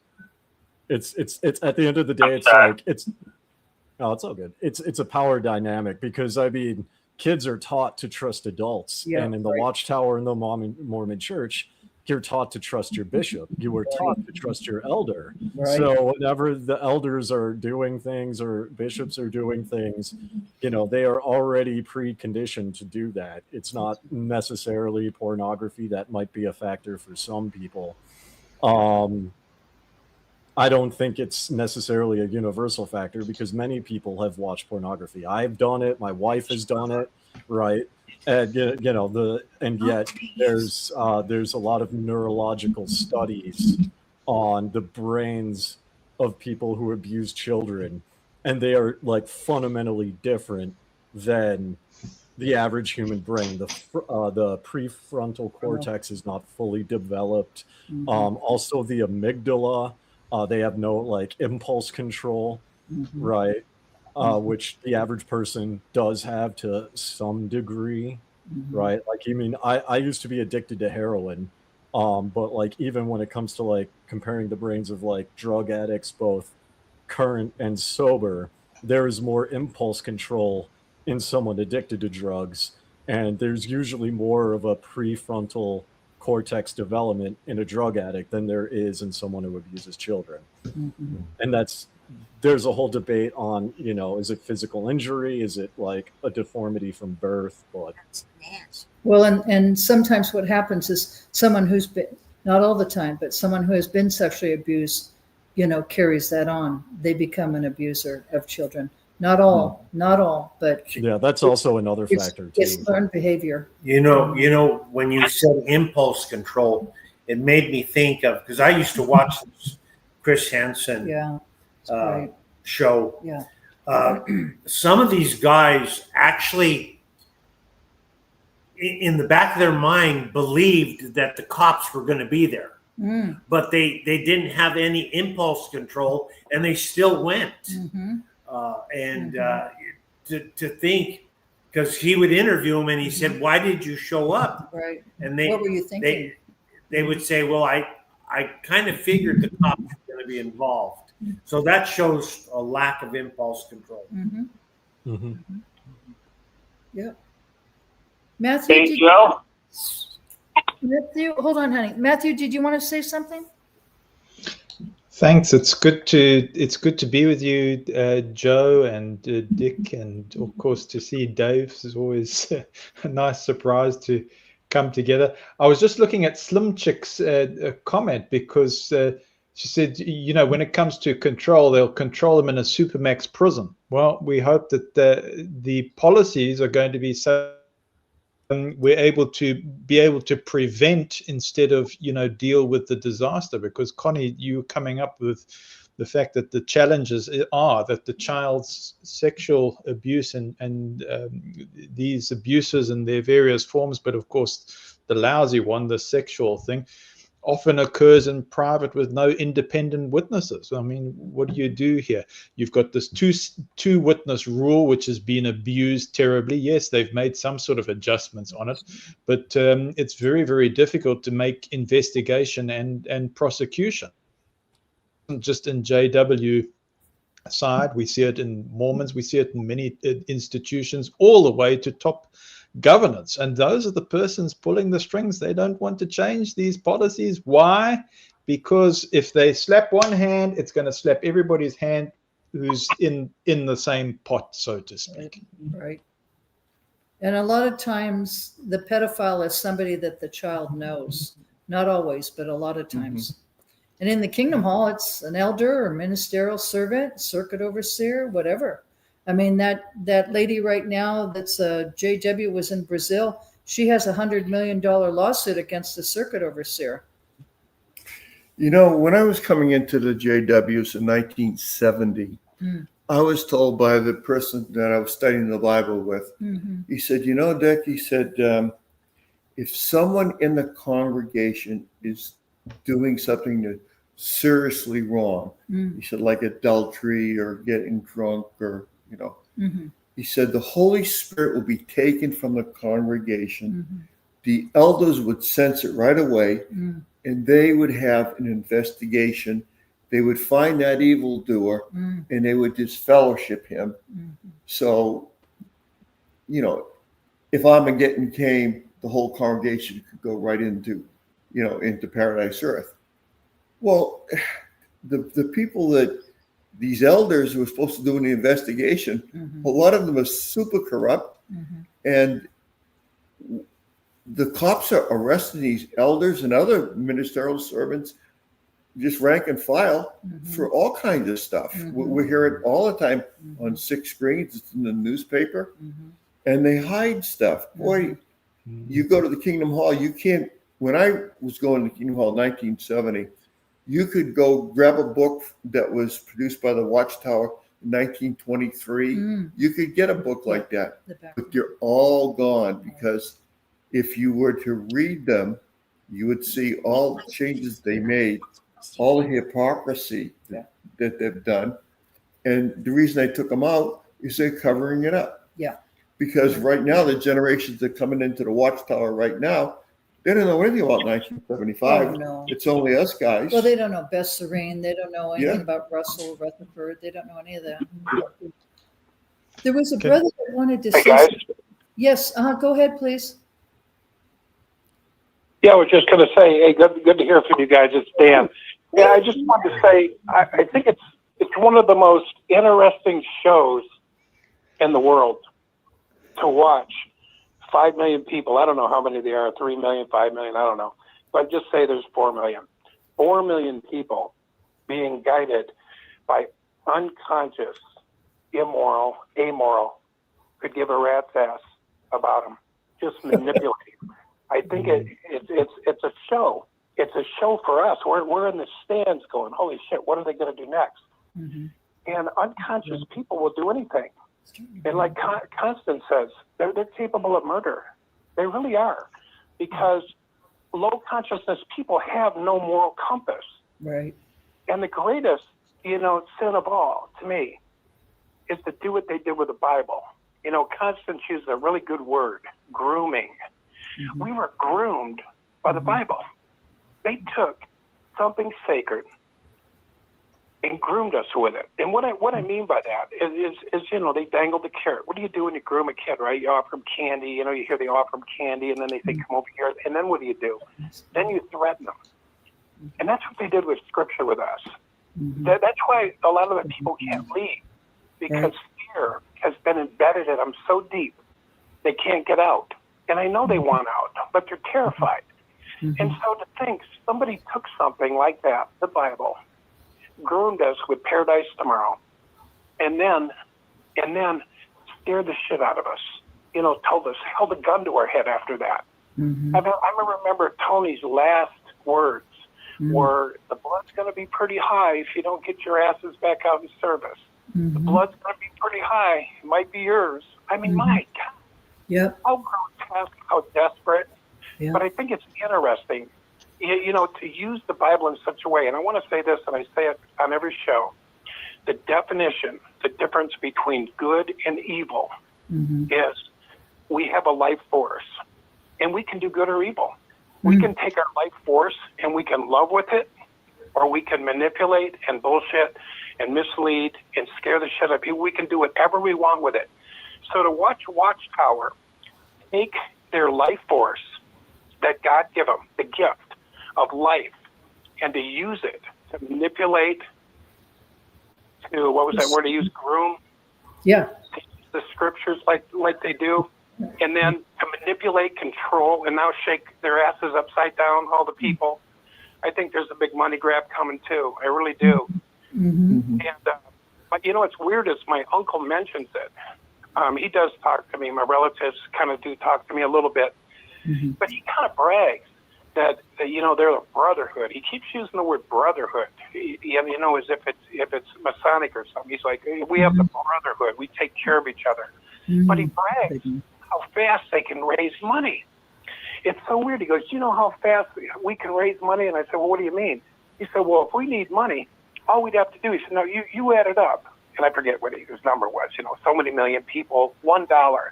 He says, they can have that tomorrow, $9 million. So why would you run off those people? Why wouldn't you milk them dry? And so that's kind of what's happening. It's interesting to watch. It's not the greatest show on earth, but it's very interesting to sit back and think, my God, what the hell are they going to do next? What are they going to do next? I did hear a weird rumor online. I don't know if you guys heard it. Maybe it was nothing, but they said, have you guys heard that there was going to be like some fake Armageddon come out of Ramapo, some announcement or something? Did you guys hear anything like that? No, I haven't heard that, but anything's possible, Dan. Yeah. Anything's possible with amoral. Just remember, no moral compass. That's the most dangerous people on the earth, that have no morality to stop them, like you were talking about, the pedophile. It can be the same, whether it's what they're doing now, just, knowing the prophecies are false, not owning up to them, the whole thing, just continuing to manipulate. Anyway, just wanted to share that, guys. Thanks for the show. Thank you, Dan. So great to hear you. Dan. Give our love to Angela, too, honey. And speaking of Dan Clark.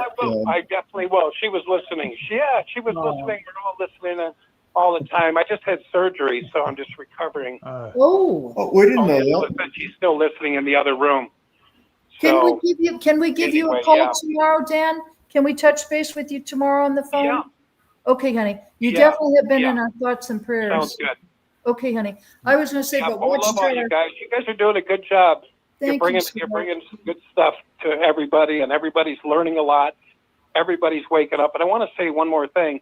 Yeah. On TikTok, I don't know if you guys have been on TikTok, but I swear every other channel, there's 50 people that are ex-witnesses that I've never seen. And they've got 50 people. They're interviewing them. It's like crazy. Wow.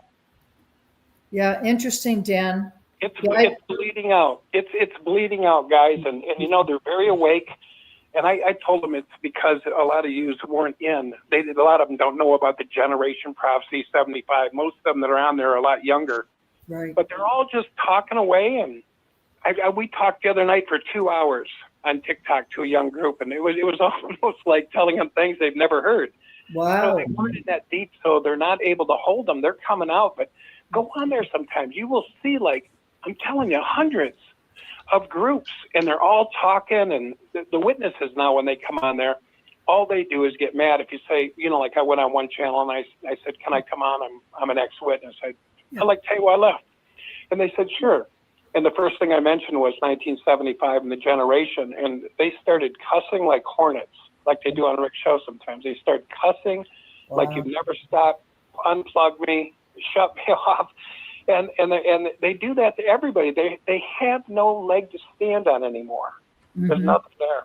It's just their own guilt. And I think that's why they're so mad.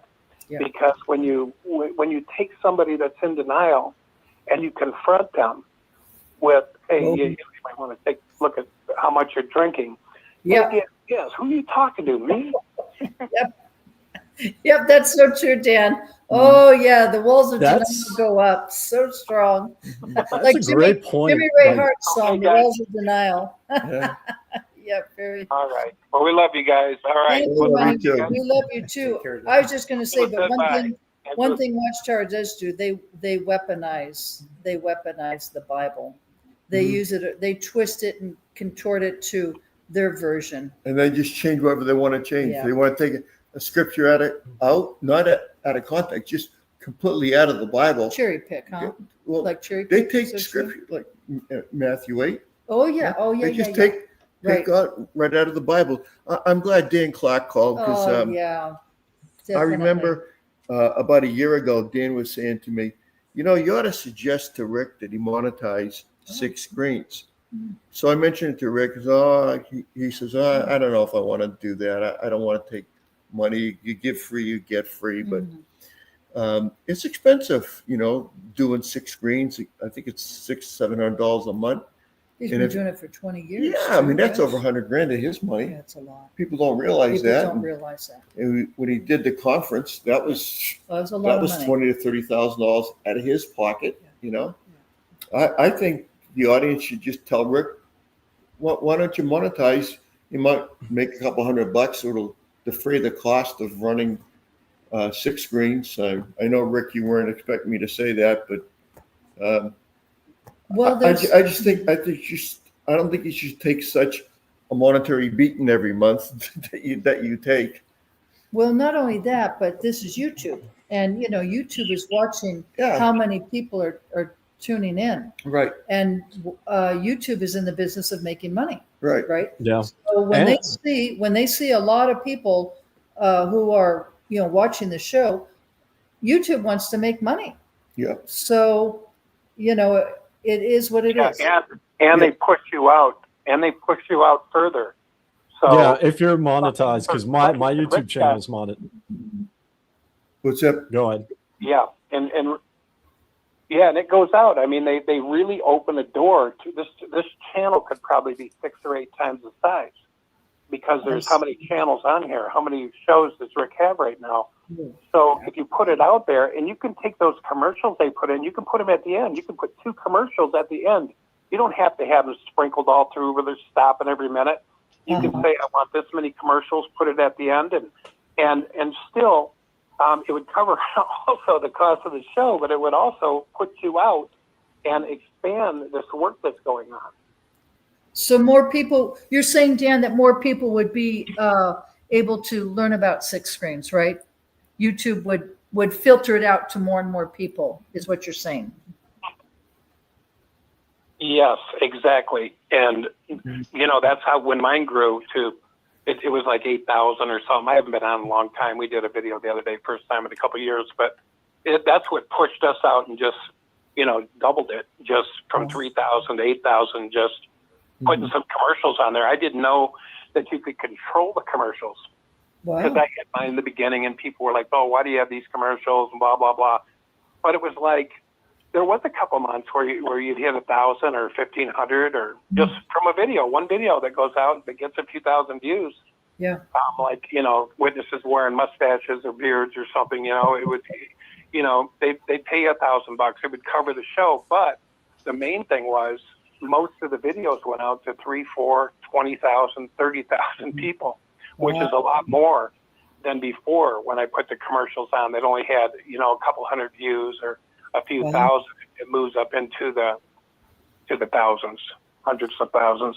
Wow, yeah, my YouTube channel does the same thing. I make about $1,000 a month off of my channel. I'm at like 8,600 ish.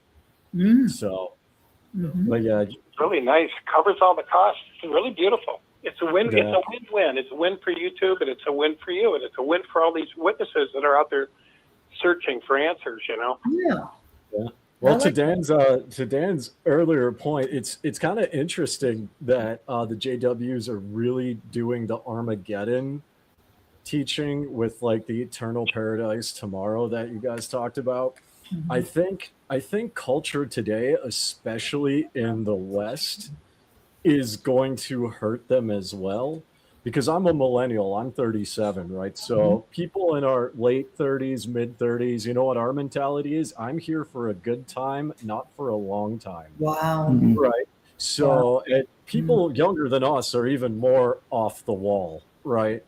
But when you have that kind of cultural mentality in the West, someone comes up, says, hey, you could have paradise, and if you don't, you're going to burn. And everyone's just going to say, the world is burning now. We just want to party.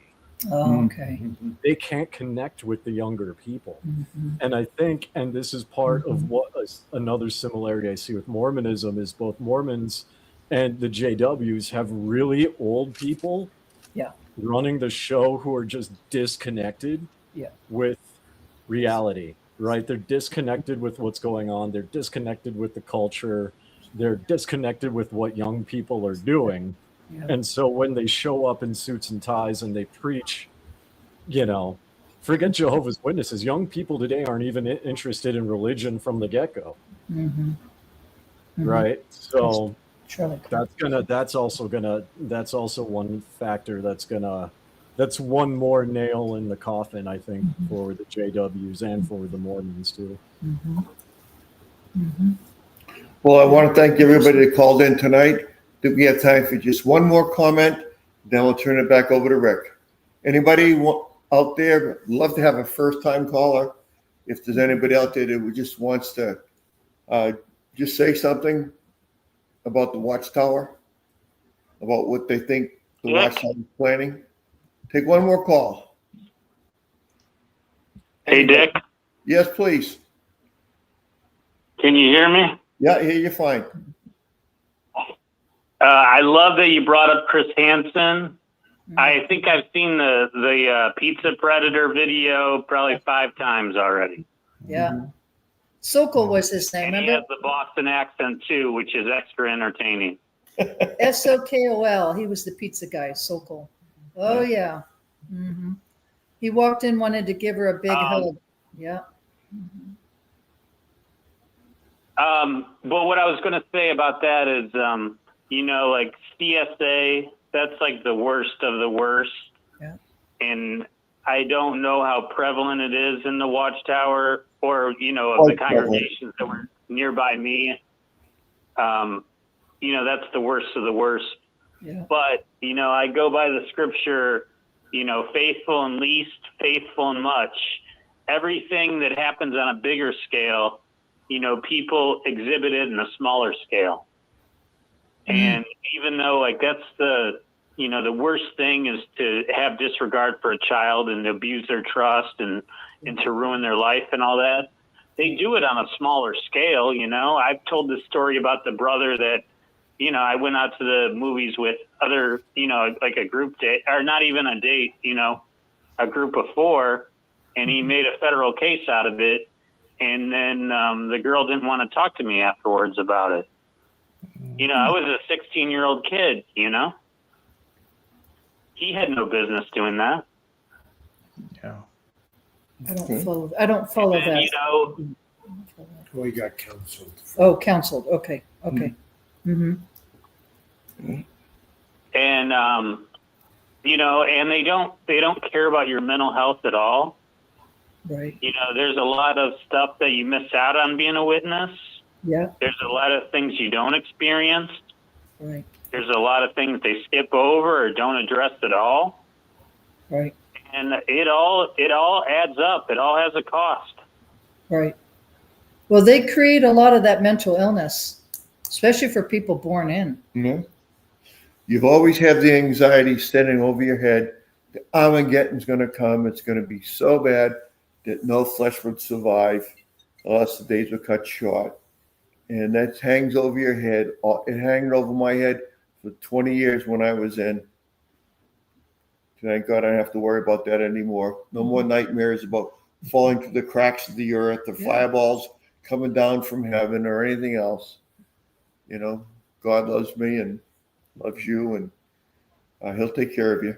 There's a young man, I just read his book, maybe, I don't know, a couple months ago. His name's Gabe Perot, and he had a head injury. He was on this, like a skateboard, whatever you call those things. And he accidentally, it was, anyway, and he was with his buddies and he went over this bump. They were having like a little race and he didn't wear a helmet and he flipped back and he had a massive head trauma on his head and his head became swollen. Anyway, he had a brain injury and he was dead for like 18 days. I mean, it was so severe. Unconscious. Yeah, it was so severe that, his parents were told by the doctors, there's nothing more we can do. Your son is not going to come back, and that's it. Anyway, he ended up going up to heaven, and he talks about his experience about meeting Jesus and what it was like. And I'm telling you, the book was unbelievable. It was such a beautiful book. You'll see him on the internet. You can buy it on Amazon. Gabe Perot, P like Paul, Oirot, like Thomas. Anyway, he woke up and he wrote his experience and he said, Jesus is so loving. It is so beautiful in heaven. He said, it's unbelievable. He is not interested in organized religion. He just loves you so much. And so anyway, it's a beautiful read. If you want to read it, it will really build your faith. And anyway, he was able to, like a miraculous healing. He showed the x-rays. He talked about the doctors. Everything was fully documented. And he talked about how he was able to come back and have a normal life. There's no serious or severe brain trauma, anything. It's an absolute miracle. And anyway, he was able to get married. Now he has a little, I don't know if it's a little boy or girl, but anyway, the book, you can also buy it at Costco. And so the reason why I bring this up, I know there are some people, that are not Christians or whatever, but if you really want to open up your eyes, this is somebody, some people have passed away. The near-death experiences have only been like maybe a few hours, maybe 45 minutes, whatever. Okay. But this kid was 18 days up in heaven. And he talks about his experience meeting Jesus. And Jesus is so full of love. You just cannot believe it. The reason why I bring that up is because Watchtower just wants to terrify people and make everybody so fearful of Armageddon. He's such an evil God that's going to destroy you if you make, if you do something wrong or you're disfellowshipped. Anyway, I would really like to share that with people out of love. So that's why I say, like what Dan said, Watchtower misconstrues, but they, what's the word I'm trying to think? I said it earlier. Anyway, they twist. They literally twist the scriptures in a very diabolical way. And that's not who God is, what Watchtower teaches. Not at all. Not even close. Not even close. Well, I guess that'll be a wrap. We thank everybody that called in. And thank you. Yep. Thank you for tuning in to the Connie and Dick Show. And we're thrilled to have Joe with us. We're going to have a segment, Ask an Elder. Joe Joe will be coming over here. He's moved 4 or 5 miles from us, but he'll be here on Saturday nights, every other Saturday night, and Give you people an guys opportunity. can tap into that. He can tell you what it's really like being back in the dealing with the elders about judicial things and so forth. So I thank everybody, and Thank God you. bless, and take care. And Rick, it's all yours. Well, Dick, I'm hitting the control panel. I'm seeing numbers. Our numbers here are going up. Your program is. I've got a number of computers going here. We got telephone lines. We've got YouTube, Facebook. But I have to tell you, I think this was a record-breaking night for the Connie, Dick, and Joe program. From what I can see, it's very difficult to know exactly how many are listening in live, but it looks like we went over 1,000 live listeners. So that's pretty good for YouTube. That's not counting Facebook. It's very difficult on Facebook to know, but we're looking at right at this point. It looks like over 1,000 have come in live. So that's a good thing. That's that's pretty good, because I'll tell you what, there's so many different channels, different television programs and sporting events, but on a Saturday night to get 1,000 people listening in live, that's a remarkable achievement, and thank you. Well, And what's so nice about this program is you get the real truth. Connie and Dick tell the real truth. Rick tells the real truth. So if you can put your trust in the Watchtower, you should really put your trust in what you heard tonight. You got it, Susan. Well, thank you, Sue. Hey, Rick, let me put you on the spot if you don't mind. Why don't you monetize? Well, I'm really giving some serious thought to it right now. YouTube sent me an email the other day. Now, I'm sure it's not the people at YouTube themselves, but some type of an algorithm or whatever. I got a message from you to YouTube that they want me to continue to you have to get this AdSense account, and I had it when we first started 20. Well, actually, it was about back in 2009 when we first went on YouTube. Then I let it go, and I got onto Facebook. But I did get a message from YouTube the other day saying that they want me to get back in and monetize it, from what I can gather. So because, as Connie was just saying earlier, it's a money maker. YouTube is a business. It's not a charity. So they make money. They make money on YouTube videos.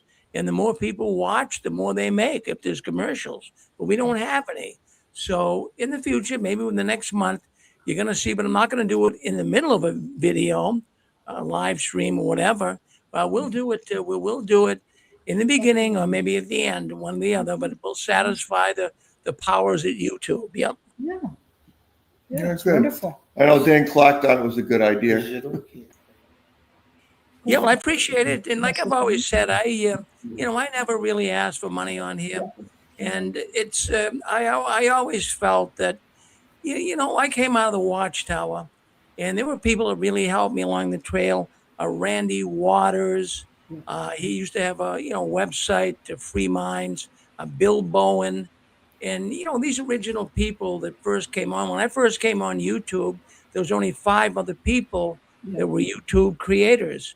And we were the first ex-Jehovah's Witness, not boasting here, but I'll give you some facts. We were the first ex-Jehovah's Witness to get 1,000 subscribers on YouTube. And, everyone's making a really big deal about it. I didn't really realize at the time that was kind of important, because it kind of broke the trail open for more and more people to come on and expose the Watchtower. Sure. So it's been a good trek.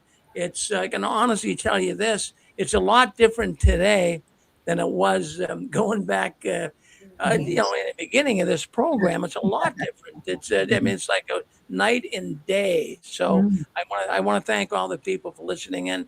Plus, we have a bunch of new programs starting up as well. We have a man coming on later on. He'll be on around 9:00 Eastern time. A young man got a program coming up. He's going to talk about it tonight, and he's going to share some things with us as well on some of the investigations right now that are going on in the Watchtower. So he'll be coming on at 9 tonight. So I encourage the audience to stay in, because you'll really get an awakening of what's happening behind the scenes. Rick, thank you, honey. I just wanted, before you close this show, Joe wanted to ask Diamond Dave a question, if you don't mind. Sure. Go for it. Diamond What was Dave, the question? what's your channel? Oh, it's a gaming channel, but it's under my name. Oh, okay. Okay. Thank you. Is that on Twitch, David? Diamond Dave? Yeah, well, so that's my YouTube. I have a Twitch account, and that's for a different video game. And then my Facebook is a combination of gaming as well as my content creation social media business, right? So I work with YouTube, Facebook, Instagram, etc. regarding everything from marketing and branding, monetization, my banking experience for business consulting. So that's what my Facebook is, kind of an all-in-one. Well, but my good. YouTube is under the name. No, let me ask you a question on Twitch. We have broadcast on Twitch. I know it's a gaming platform more than anything. Do you think it's worth continuing to stay on Twitch with a program like this? I mean, yeah, simply because it's new. And one of the most popular features about Twitch is, even though it's predominantly gaming, there's a tag called just chatting, right? And that's what a lot of people will use when they talk about politics, religion, or if they just want to like have conversations with people. Usually they game, but not always. So that's a cool feature. And I mean, if you're already there, you might as well stay because it's free. It's an additional platform. And, you can use Twitch to bring people to YouTube, or you can use Twitch as like another tentacle of Six Screens, right? To bring them to your website. So you got YouTube pushing to your website. You've got Facebook pushing your website. Twitch is free and it can be monetized. And now you have Twitch pushing to your website too. It may not get as big. But hey, I mean, if you could get one person to watch and leave, it's worth it, right? So you might as well. Well, what I find is we have the StreamYard platform now that we're on. And I got the premium StreamYard. We pay for that every month, but it allows us to actually broadcast on 10 different platforms. So we should be taking advantage of that. And we're really going to make some real big changes here at the Six Screens. My wife and I have been talking about it. I got some artists working along with us. So in the next month or so, you're going to see some big changes. Going to be on a number of platforms. So we're going to go big or go home, Diamond Dave. Yes. Yes. Yeah. I mean, that's the way to do it. And I mean, if you're gonna, StreamYard isn't bad. I use Streamlabs OBS, right? So I can also stream to 10 different channels, although it's like cheaper and works differently. But StreamYard is good. So yeah, take advantage of that. Good. Well, thank you. Dan, did you want to say something, Dan? Yeah, I was just going to say, Rick, it'll be interesting to see how much they push you out. YouTube's very powerful. And when you go into the monetization, they really push you out. This channel could go huge. And the other thing that was interesting, when I first monetized, and like I said, I haven't been on in a couple of years, but when I first monetized, they were like, they had like $3,000. All these people they monetized way back. I don't know if they still do that, but I didn't know how to hook it up to my bank, so they gave the money back to the advertisers. But God knows what you know what I mean. But God knows what it'll end up being when they monetize thousands, or I don't know how many videos you have, but thousands of videos all at once. That could be like huge. So, it's retroactive because it's retroactive because so what Dan was saying earlier is like you can manually choose where you want the ads to be. And I put them in the beginning because once you get all the ads out of the way, that's fine, right? So people see the ads and then they stay. But in the very beginning, even if you don't go through all of your videos, YouTube automatically adds those advertisements to all the videos. So you may not be choosing it, but YouTube just adds those ads for it. So it's all retroactive. Well, very good. Well, listen, I'm going to take advantage of that. And in the next, you're going to see some big changes here at the 6 screens. Thank you, Diamond Dave, and thank you, Matthew, as well as Joe and Dick and Constance. And keep waving that flag of victory. We're all making progress. Thank you. Thank you. Bye-bye. Bye-bye now. Whoa, stay tuned for JW World News. That's coming up next right here. Now, friends, that's the news the Watchtower doesn't want us talking about, but we'll be talking about it tonight. Stay with us. Don't go anywhere. Stay on this channel. Thank you very much.